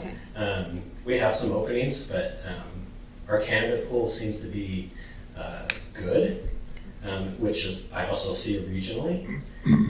So I think we're doing okay. We're still asking our people and advertising and doing all that and trying to get the best of our communities to represent their community.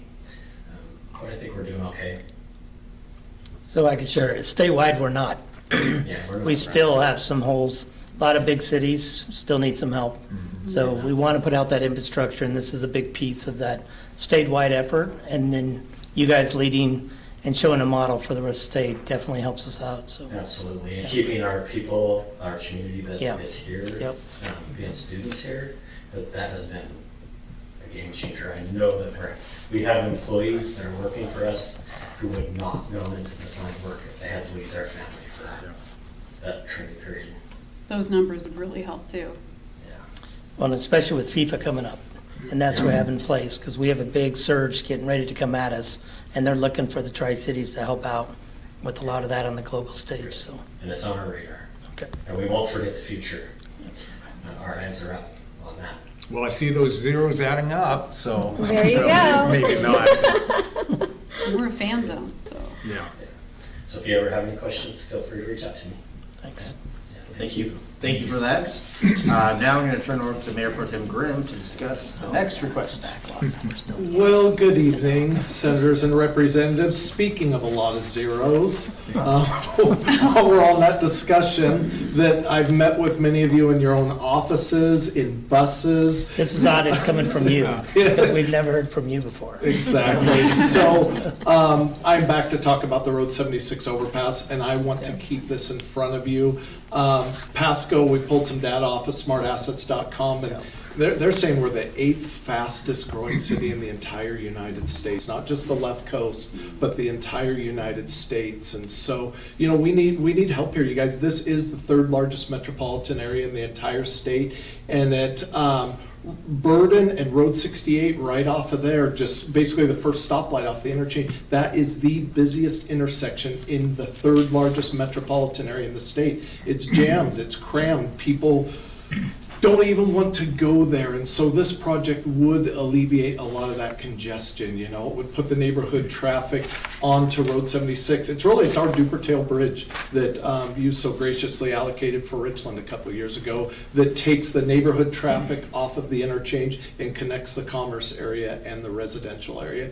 This project has been ranked in the top 6 by the Walla Walla Tri-Cities Good Roads Association. It's also on the Ben Franklin Council of Governments, top 6, and we have fought really hard. Thank you, Senator Binky, for telling me to go get them, and we've done it. It's there, and because of, you know, some of your advocacy and talking to the rest, or I guess your advocacy and pointing me in the right direction, you know, and just about everybody's hard work, we're able to, you know, get that $3.76 million block community grant that April Connors just happened to hear about at the very last minute. Thank you, Senator, for coming by for the big check presentation last year and was a part of that also.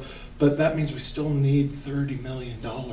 So, you know, that $3.76 million is going to go to right-of-way acquisition. It's going to go to the planning of it, but it's still $30 million for the interchange. And I know tomorrow, look, you guys, we're going to turn around and do this tomorrow. I don't want to take any of the thunder away from, you know, what's going to happen at the Hapo Center tomorrow. But this is really a part of the same discussion. And I think the Tri-City Herald editorial board got it right this weekend when they said the community community has watched a local road transform into a high-speed industrial freight corridor whose safety and infrastructure is stuck in the past century. And so, that's where a lot of this is. Pasco's, we're one of those cities. I was born and raised in the Olympia area. I-5 came through and split Tumwater, where I went to high school, right in two. I mean, you guys are there. It's the same thing here. It has split. And so this would really help reconnect Pasco, that Road 76 interchange. So would really, really appreciate your help in continuing to support this. I know it's an off-budget year. I mean, I see the looks down there, but you know what? The citizens have, challenged me to keep it in front of you, so that's my job. I think you're preaching to the choir. Yes. Here, we all want it. It's just a matter of, there's the dollars. Are they there? Are they available? Our transportation guru down Don't count on it in 26. Well, that's good. The construction funds will be ready to spend in 28. I saw that. We anticipate, knock on wood, that there will be substantial funding available. Not that we don't have a lot of needs, but in 27, we anticipate that if the 1/10 of 1% sales tax stays in, that they don't back out of that deal. If they pay us the $600 million that we loaned the operating budget, but we anticipate with the taxes that we passed in our transportation budget that 2027 should give us a chance to do some of the things that we've been putting off. So. Appreciate that. That's great news. Yep, can't happen fast enough for those of us here, but thank you so much. I understand. And the procedures and format it's changed now, so it's going to be a lot more like the capital budget where you submit a request for a project. So that will be, and I don't know how that will go, but I think it'll, you tell us, Senator, but it will follow the same procedure as asking for a capital budget request. So you can prepare and we can get you the information, a packet, you just fill it out, it's kind of a questionnaire. Couple of pages, and you just you kind of sell us on that. Not us. We already want it. Right. So that will be a little bit different than it has been in the past. Appreciate that. And just like the police academy there, as it touches multiple districts, I-82 also splits, and because of it splitting the city, touches multiple districts. So hoping to get just as much advocacy and support across. Do you believe you'd be ready to start construction in 28? She's nodding yes. If she's nodding yes, we can do it. She would make it happen. We do have really our public works department. We have the design and right-of-way funding, so we appreciate that money very much, and so that gets us off the ground. We'll be working on that and spending those funds to essentially outline what exactly the construction costs will be and all of the design elements of the overpass itself. So we'll be ready to spend the money by 2028. And I would say, don't forget to bug a West Richland mayor, who's also the AWC president. Because they're giving us their legislative priorities as part of the city's county's champion caucus. And so we just had a meeting this afternoon with them, and it wasn't on the list. So I asked them. So I will do that's just a that, hint. sir. You will have a meeting. When you come up to Olympia, meet with them, not with us. We'd love to see you guys, of course. But spend your time going after that targeted audience, and that would definitely help. And you had mentioned the 395 situation. And understandable. But the thing is even though there's a lot of things that are related to those, we have to look at things. What you're looking at is short-term, long-term issues, but you're already ahead on looking at the long-term advantage. Right now with 395 and those intersections there, in our meeting on Wednesday is going to address, we need to deal with long-term issues. How do we get there? We don't even have the planning, acquisition, or anything else. So we're going to really concentrate on short-term. We have to. So even though they kind of work back and forth together and understandable, I think it's something we, as you were saying, we'd like to break ground on, in 28. We just can't let this deter us from doing that.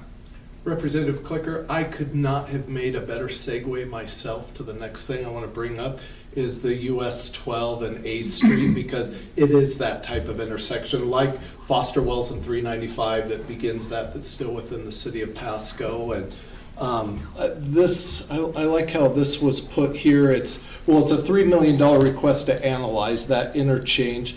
And this comprehensive study will identify safety hazards, including recent serious injury and fatal crashes, develop conceptual alternatives, reconfigure the corridor, complete planning level cost estimates, and conduct stakeholder engagement with freight carriers, nearby industries, and residents. Couple good things going on already. You have helped us already, Representative Clicker, with your, just support for it, seeing the need, driving through that corridor yourself, knowing that we have fatalities there, knowing we have serious injury accidents. And the good news, Amazon, though when I met with them when they first opened up, they weren't ready to write a check. They're, obviously willing to add their signature in, support of whatever, and maybe, that does turn around into, some kind of monies or whatever, but I know there's a lot of support for that also. And just like those intersections going up north out of Pasco, that one is in serious need. So what's unfortunate about that is last 3 years ago, when I put the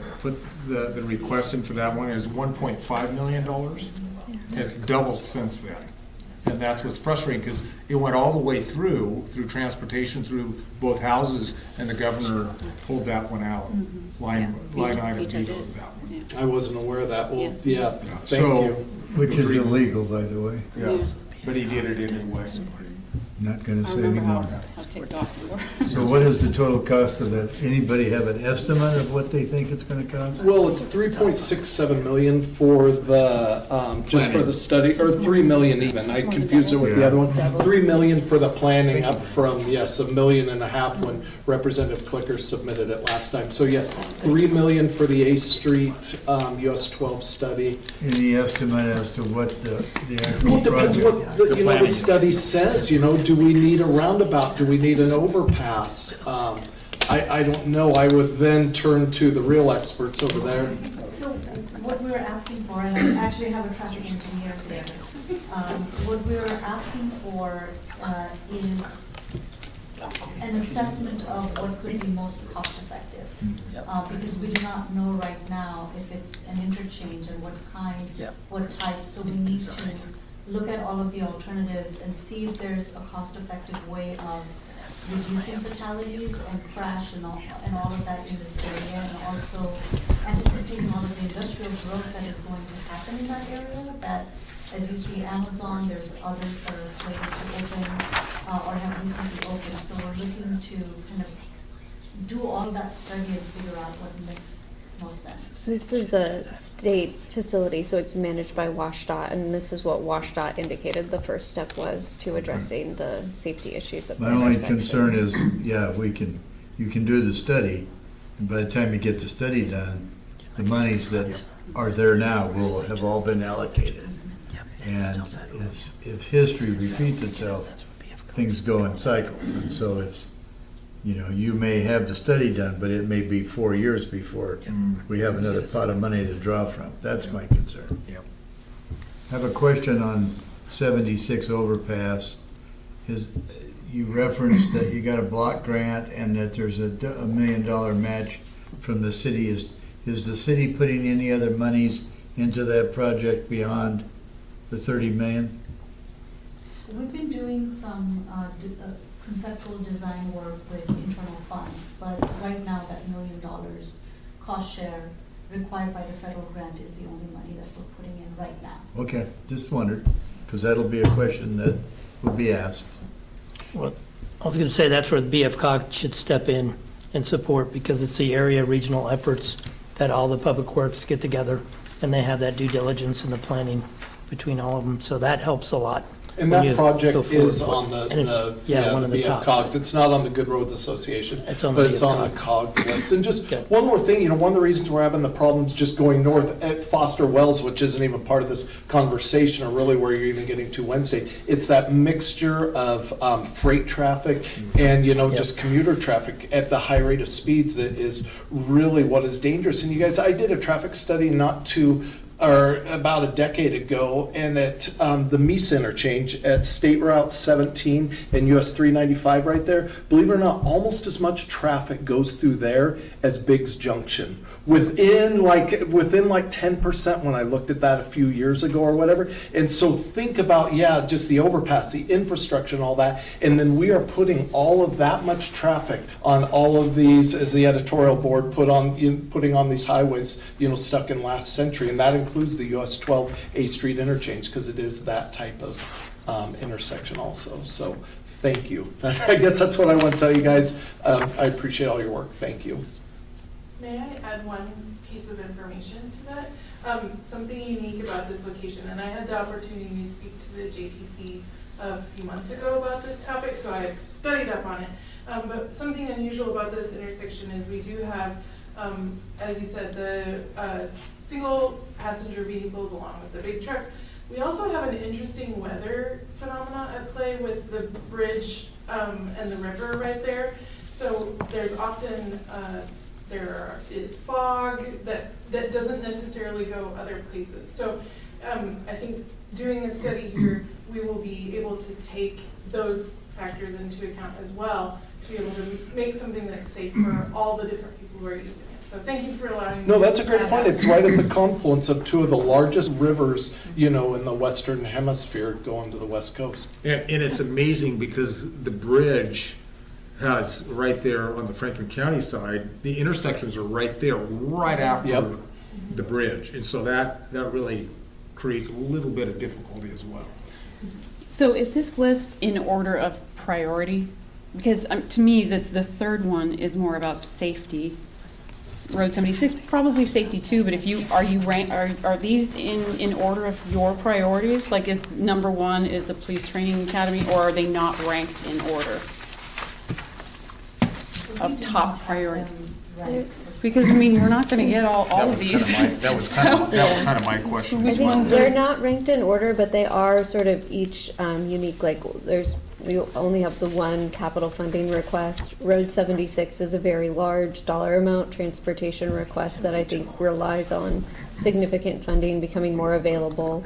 Whereas the traffic study, I think our thought is a smaller dollar amount that we could maybe make progress on more immediately. So trying to create a mix of different requests for different opportunities. Right. Do you think that we should converse with each other and give you guys kind of a ranking? Or is that, Brianna, you can jump in if you think that's appropriate. My question, and Senator King, you may different than what I think, but when you have Road 76 and 12A Street, Tank Farm Road, so you need the design really kind of for both of them anyway. So and we don't know how much it's going to cost for the Highway 12 one. So I guess my question would be, if you would rather have, your drivers on that, which one, if there was a choice between the two. And I'm not trying to pit them against each other. Am I out of line on that, Senator? Well, I think the challenge is how much money is available. Yep. Right. That's where you want the flexibility. If you can get $30 million and do a project, you're better off to get the $30 million. Yeah. To say that you're going to go after the study for $3 or $4 million and bypass what may be out there to do Road 76. And it's safety, A higher look at the priority. safety of the Type of priority. funds. Yeah. Exactly. Well, you want the flexibility on it, and then if we have the opportunities between the different funds, then we can go after it, so. The nice thing about this is that it's a variety of different numbers. Yep. Because you never know when the opportunity opens the door and, the story I would give you, we finished a budget one year, thought it was done. The staff came in and said, we double booked a $20 million project. Exactly. So all of a sudden, we had $20 million. I was gonna say to play with, but it's, now, you divide that between Yeah, the members. 4 different groups, and it doesn't give you a lot of money, but, it would have done the study as an example. So Well, and what- you never know when those opportunities are gonna arise, and the nice thing about having, a low to higher gives you that option because you usually have a day or less to make those decisions. It's one If to be you're sitting prepared to on the go into committee. that, so when the door opens up, what happened with ours a couple years ago, you guys remember TriTech? Because it did multiple, almost 5 legislative districts, that got a higher priority. Because we had our ducks in a row, we had all 5 together. We've had the meetings with you guys to prep the battlefields, we call it. So when that door opened up, we all went after it. And so when that went into caucus, it went into debates, that was a no-brainer. Everybody said, we need to get 75 million for the Tri-Cities. And it did it. And it's because of the work we're doing tonight and the work your staff is doing for us that helps us out to get those wins. And like Senator King said, when that opportunity came up, nobody else in the state could show 5 different districts coming together to go after one project. And we've done it before, so we could do it again. Representative Barnard, I'd also say in developing this legislative agenda, I have worked with council and staff in helping on the other side, on their side, understand the limited funding opportunities Right. that are available this session. I don't think there is an expectation on part of the city that every single one of these be funded this session. No, I know. And the one thing I do want council to know is that Brianna Murray is really, really highly respected in Olympia. Sharp, she sees all sides of it. She knows what's out there and kind of directs, and so if there is an opportunity, she will hone in on that and make sure all of us know. So you've got a great lobbyist, so I just Yeah, she's. Thank you. I wasn't asking for I that. know, she wasn't fishing. She's really From the good. sheet, Brianna, that you guys are asking for one capital request. It's Correct. just one request, Right. and it's for the regional training, so. Yeah. And then the other 2, we're gonna have a couple transpo and. A couple Yeah, transpo, correct, and then if we want to move to the last request, it's a longer term need that we're going to have that's more focused on the overarching grant programs, but I'll let Councilmember explain. Thank you, Brianna. We're gonna talk about water. So we wanted to seek some funding for the Butterfield Water Treatment Plant improvements. So this is the 4th item on our agenda, originally built in 1946 with updates made between 1958 and 1999. The facility is now outdated and facing serious challenges. It can no longer meet future demand or efficiently treat certain harmful substances like cyanotoxins, which are becoming more common in our water sources. To protect public health and ensure a safe, reliable water supply for our growing community, the city must upgrade the plant. These improvements will modernize the treatment process, increase capacity, and add advanced treatment methods like pre-ozonation to better remove contaminants. Without outside funding, the cost of this project will fall entirely on our residents through utility rate increases. Current projections show that water rates will nearly double in the next 4 years to cover the cost. The total cost of upgrading the plant is between $220 and $260 million. The city is requesting $80 million in low-interest loans, grants, and other sources to start the design and construction of this critical infrastructure while reducing significant impact to vulnerable ratepayers. This next session, we would ask that you ensure that those grant programs are not cut. Thank you. Brianna, is there, we were just side chatting over here, because of the water problems, the water issues, the treatment process, do you think it'd be possible to put this into a Climate Commitment Act budget? Drop value? I will check. Because that could be a way for us to.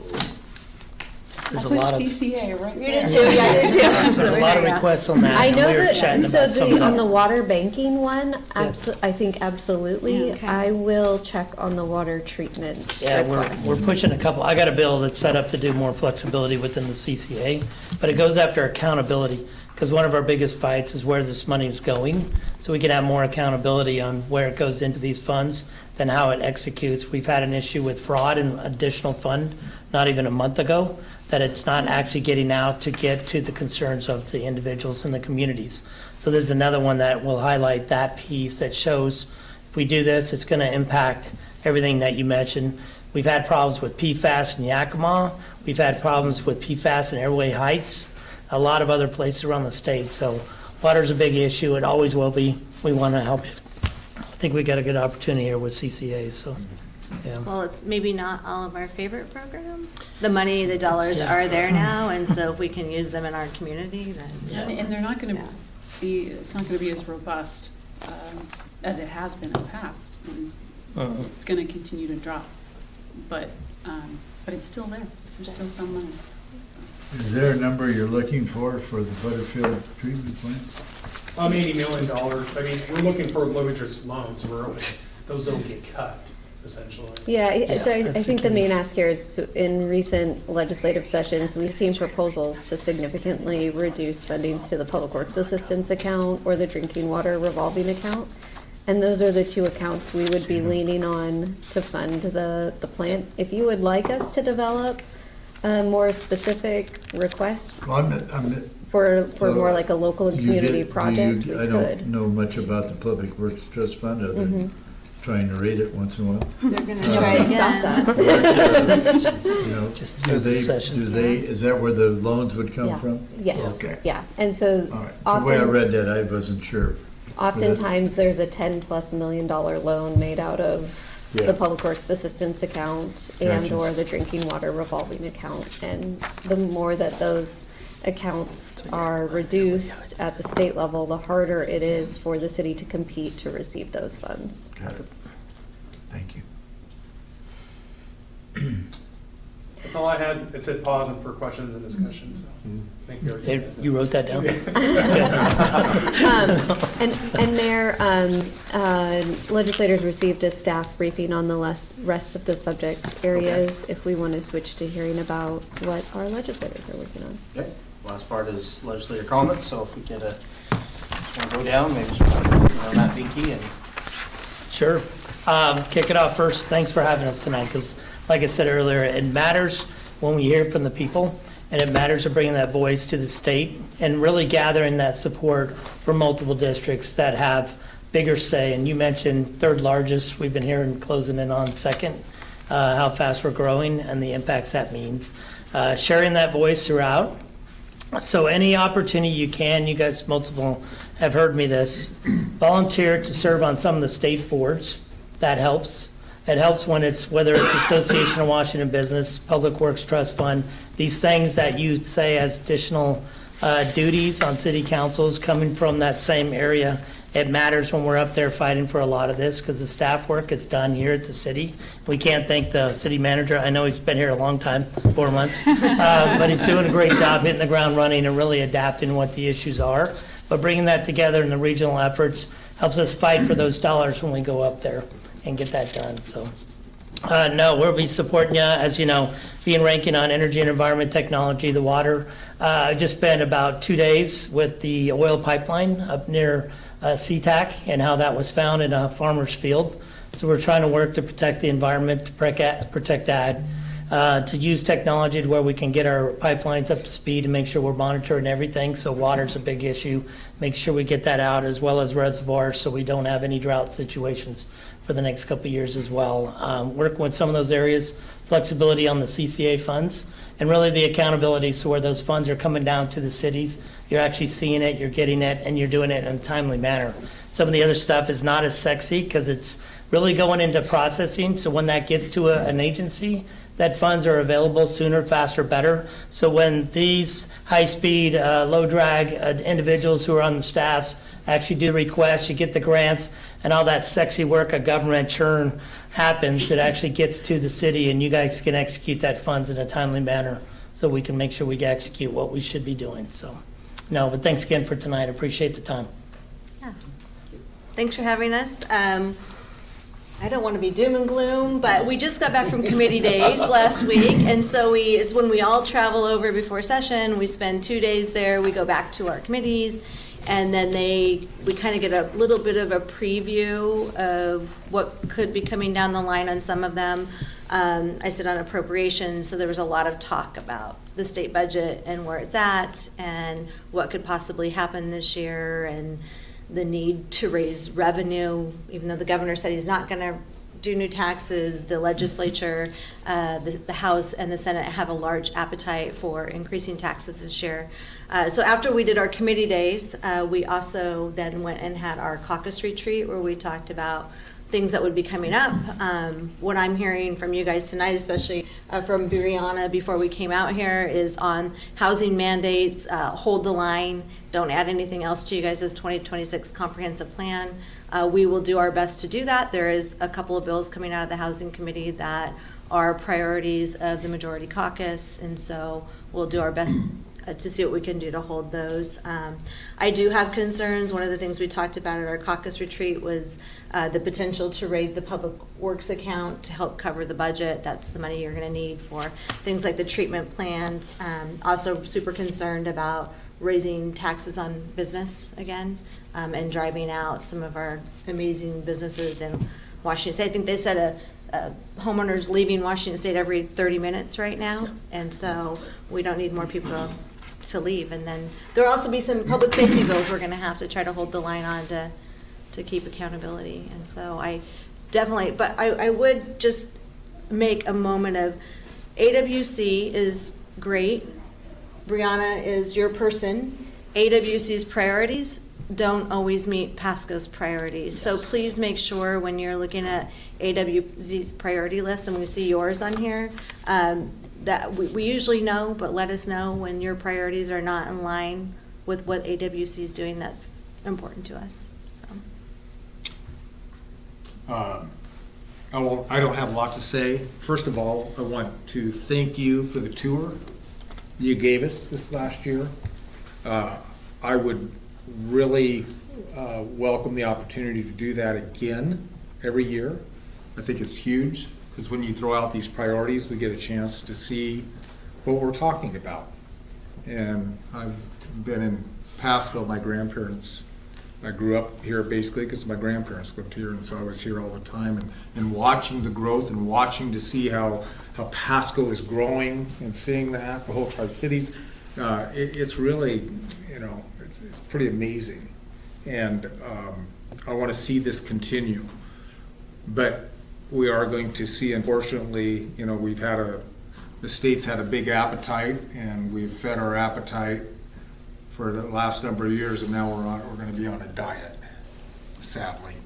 And so we're going to have to pick and choose some of the things that they're going to be afforded to us in our local governments. I am ranking member of the local government committee in the House, and I invite you to come when we're in session, to come and visit with us. Anything that you want to lobby, get a hold of Brianna, and she is, as Stephanie said, man, she's phenomenal. You have a great lobbyist for you, and so I hand it to her for everything she's done. So thank you, and look forward to this next year. So Rep. Clicker mentioned diet, and I don't like diets, but but I, as a single mom, I have 6 grown children. I don't make a lot of money. Right now, affordability is huge, not just for me and my family, but I think for everyone. We're all struggling to make ends meet.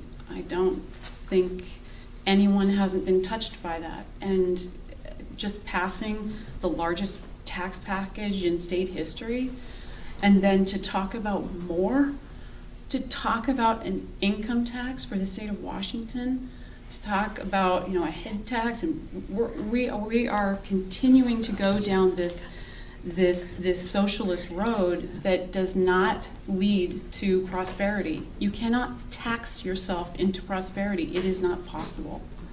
So one of the things that I've been working on is tax incentive, any kind of tax incentives that I can think of, just so that we can get a little bit of relief for some people. I have a vet adapted housing tax that sunsets, and I'm just trying to get it so it doesn't sunset.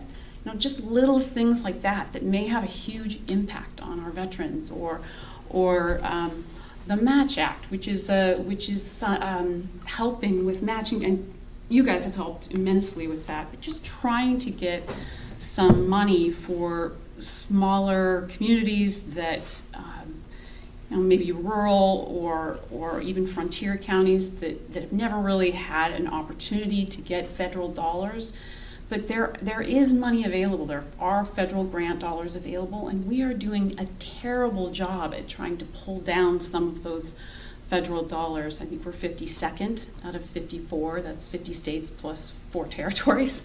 I mean, we're doing a terrible job of taking advantage of the grants that the Trump administration has put out there. We need to do a better job of that, and this Match Act would do just that.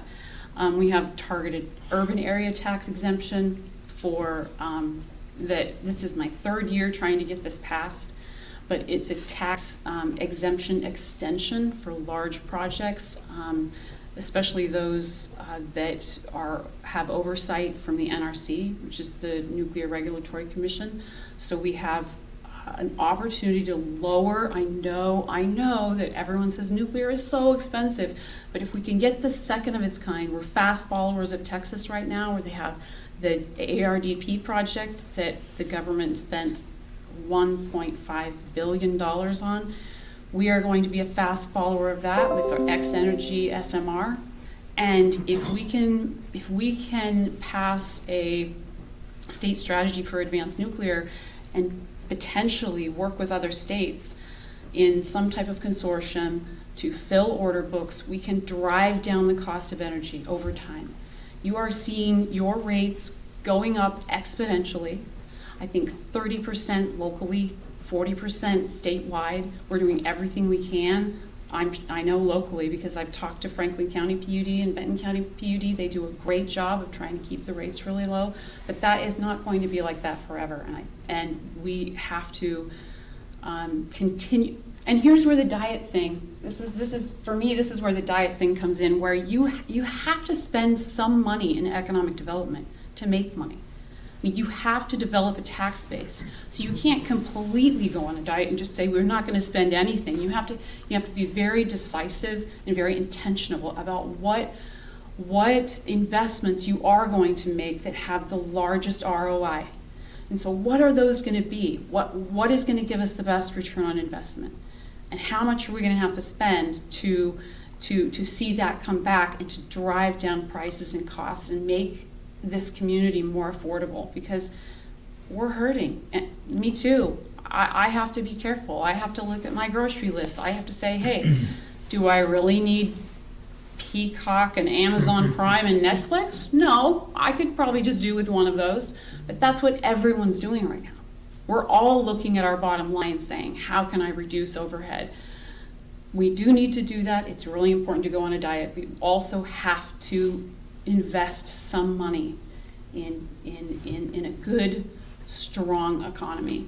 So that's hopefully what eventually I will succeed in doing, and all of us can reap the benefits of some of those things, some of those investments. Okay. Don't know what to add, but I got a little here. So here we are. We passed an operating budget that was signed in May. Think about this. It was signed May 21st, I believe it was, by the governor. And here we are, we get to November, and that budget is $2 billion behind. 6 months of a new budget, and we're $2 billion. I expect that by January we'll be $3 billion behind. And why is that? It's because they passed $9 billion in new taxes on, you name it. If it moved, they taxed it. They added 3.6, I believe it is, $billion over 4 years so that cities and counties could increase sales tax. School districts could increase their taxations. And people are scared. They don't know what to expect. They don't know what's going to hit them. Business, we're killing business because we're just saying to them, well, you have temporary employees, now you got to pay an additional tax. The school districts have to pay that tax, and they're screaming like a wild banshee. And I can guarantee you, when we go back this session, first thing we do is we're going to exclude the schools. Well, if it's bad for the schools, it's probably bad for business as well. But we're not going to do that. We're looking at couples and families leaving the state. Heritage Distillery is going to leave this state because of the taxes that we put on them in this last session. Lock, stock, and barrel, they're moving to Tennessee. Just going to pick up and move. I got a couple in Yakima that are moving to Arizona for 6 months and Idaho for the other. This is a very, I won't say very wealthy family, but a wealthy family that have been in this valley for all their life, and they're going to move because of the death tax that was added. I mean, it's amazing what we're doing to people. And as they said and talked about that, they're going to sell all the properties they own in the state of Washington because they said their advisors told them, you do not want to own anything in the state of Washington. So they're going to sell. They don't want to. Their other families are here. Their grandkids are here. But in order to maintain what they've earned and worked so hard for, they're going to move. And as they discussed it with other people, the other lawyer that was with them said, well, I'm doing that for 8 or 9 other families, just like you, in the Yakima Valley. And if that's what's happening in the Yakima Valley, you can imagine what's happening around the state. This is what we are doing, and this is what we've done. So I'm looking at, now change subjects here, but I'm looking at a bill. We have a liquor and cannabis board. It's 3 people. They're all appointed by the governor, good, bad, or indifferent. And it used to be that was the liquor board. And when cannabis became legal, we made it liquor and cannabis. So my bill, I'm going to look at breaking those 2 off. We're going to have instead of 3-member cannabis board, we're going to have a 5-member cannabis board. Instead of having a 3-member liquor board, we'll raise it to 5. But we can put it under the same administration. We might have to add a couple of people here and there, but we need to separate them so that they're more efficient, more effective. Because if the country ever legalizes marijuana, or cannabis, we're going to be left out in the cold because we have just taxed the heck out of it, and we will not be competitive. Our growers won't be competitive. Our retailers won't be competitive. Not that I'm a big cannabis person, but we rely on that to operate our budgets.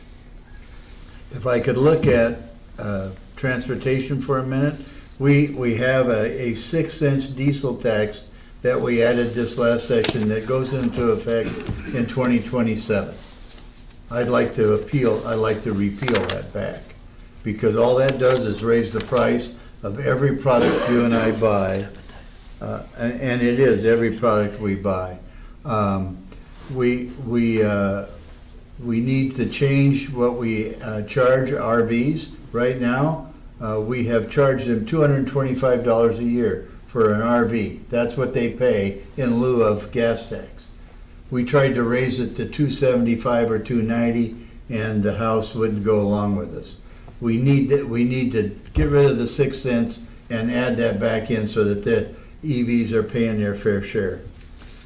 We've got into the budget 0.1% of the sales tax in transportation. In the Senate, we had it at 0.3%, which is $2.4 billion a biennia. The House wouldn't go along with it. We ended up with 0.1. I'm afraid we may lose that, but I know it's not going to happen in this session, but next session we need to get that back up to either 0.2 or 0.3 because we need that money. We raised all these taxes in transportation. We raised the gas tax 6 cents a gallon. We raised other fees and licenses.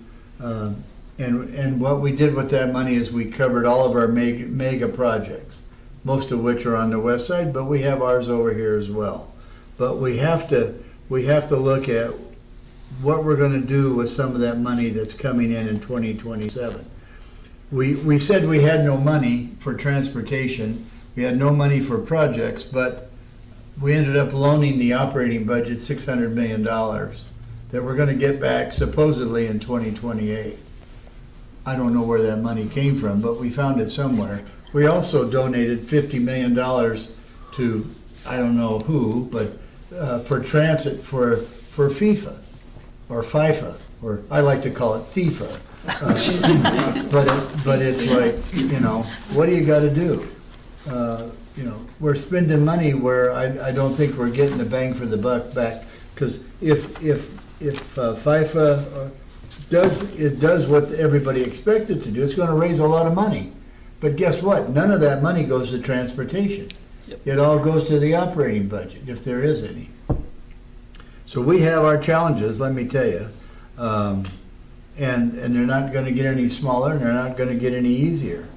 But I would tell you, my door is always open. If you have a concern, if you have a request, you know, don't be afraid to ask. Because I'll tell you, whether I can help you or I can't help you, it's pretty simple. But we're here to do what we can to improve Pasco and the cities around it. And but it's going to be a challenge with what we want to do. I'll quit with, there was a representative that stood on the steps of the Capitol and announced that he wanted a tax added to anybody that made over $125,000. Just all of a sudden, we got to do this. Well, we got to do this. Trump isn't going to give us as much money, so we got to make it up somewhere. Do you ever think of maybe looking at how you're spending it? But that wasn't a thought. And the only good part about that is there were no other Democrats standing there behind him when he made the announcement. So we'll see where that goes. But this is what we're going to be faced with, is additional taxes that are going to want to be placed upon all of our citizens to make up for that $3 or $4 billion shortfall that has already occurred. And no real thought about the damage we're doing, not only to our businesses, but to each and every citizen in the state. But thank you for the opportunity. Again, my door is always open. Thank you for that. Very detailed. Appreciate it. Letting us have something to chew on that. Brianna, do you want to say any closing words before we adjourn? Or? For that, can I add one more? Forgot, AWC brought up the flock cameras. A lot of cities across the state are starting to look at policies. Don't know if you guys are, just let us know if you start working that area as well. And then can I just add one more thing? Because I was looking at your priority list that you guys were going through. And so we were kind of looking through these. So just so you guys are aware, I've been working with all of the cities and all of the city planners as far as it goes to for development. And I will be running a bill on shrub step to exempt it from inside the UGA. So I am running that bill that's on your list. Well, thank you for that. Any other comments? Brandon, do you want to say anything before we adjourn for the year? Mayor and council, thank you for entrusting me to be your advocate. Thank you for the very kind words from the legislative delegation. It's a pleasure to work with all of you. I feel very privileged to get to work with elected officials on both ends of my job. So thank you. Look forward to a fun 60 days. Appreciate your leadership. Thank you for representing the city of Pasco so well. Chelsea, do you want to say anything before we adjourn? I think we'll try to keep it brief because I know we all probably have other things we want to get to. But I did want to just provide, maybe while I can, coming in as an outsider and someone who's worked as a city manager in 5 different states right now, just some general high-level things that I'm observing, and I'm sure you're probably recognizing this, but maybe I can help affirm that for you. One of the things that I was excited about coming to Washington, and particularly the city of Pasco, is the rate of growth that you're doing. Right? When I got into the career field, Arizona was growing by leaps and bounds, and I thought that's where the future was. One of the things I learned, though, in Arizona was they were so busy focused on growth, they didn't think about the cost of growth and how to sustain that going forward. Ran some very significant financial troubles when the housing bubble popped in the early 2000s. And you saw cities cutting staff and costs by 50, 60% because they had pre-spent money based off of growth assumptions that they could not afford to sustain when that revenue wasn't coming in. So I'm sensitive to that. So one of the things I've observed is there's directives from the state for us to grow. We're giving growth metrics to obtain, but we're not given the tools to be able to do that financially sustainable. And to the point that, yes, there's revenue that comes with growth, but what I'm observing with our inflation and cost of doing business and those kinds of things, the revenue we can capture from that growth does not meet the expenses that come with it. I think we can all agree it doesn't do good to go spend $1,500 to earn $1,000. And that's some of my concern that we're seeing here in Washington is that we're pushing the growth mode, but at the local level, we aren't given the tools to be able to sustain that growth to the point where I was given a point to advise the council that maybe growing isn't the best idea for Pasco. Maybe we need to slow this down a little bit. And so we need to be mindful of that and those pressures that come with us. One example of that, we've kind of touched on it a little bit here with the Butterfield plant and those kinds of things, is water. You know, in North Dakota, we used to say whiskey's for drinking, water's for fighting. And but if we're going to grow by 40,000 people over the next 10 to 15 years, that's a significant amount of water use. But our cost to go get water rights right now is a barrier to be able to do that. The state has the ability to control our access to water, whether it's through the Columbia River or anything else. You can give us water in a more affordable way if you guys can come together and figure that out for us. But having us go buy water rights from agriculture is the most expensive way to meet that need, and it's unsustainable financially for us. The other thing that I just say, coming in from the outside, is this PMLA, giving employees the ability to take time off, is killing us. That's insolvent right now. It's killing us. Because, and I can't blame the employees for it, they're taking what you've given them as a state and then pairing that with the benefits we're providing as an employer. And we don't have the employees necessary in the office to do the work that we're paying them to do. Because we're paying them to not be in the office, both through the state and through us locally, and that's killing us. We're running into staffing issues. And we're paying, I mean, our biggest cost, like any other organization, is our people. They're our most valuable asset, but they're also our most expensive. And we're paying a lot of money for them not to work for us. And so if there's any appetite for talking about how we can fix that, that would be appreciated. Because I'm not wanting to look to add more staff necessarily, but I don't have the people in the office to do the basic workload that we have on a day-to-day basis because people are out on PMLA and then they come back from PMLA and then they use their city time off, and next thing I know, they're out 6-9 months before we can have them back to come work for us. And we share the same budget pressures that you are, so preaching to the choir, you're talking in the billions, we're talking in the millions.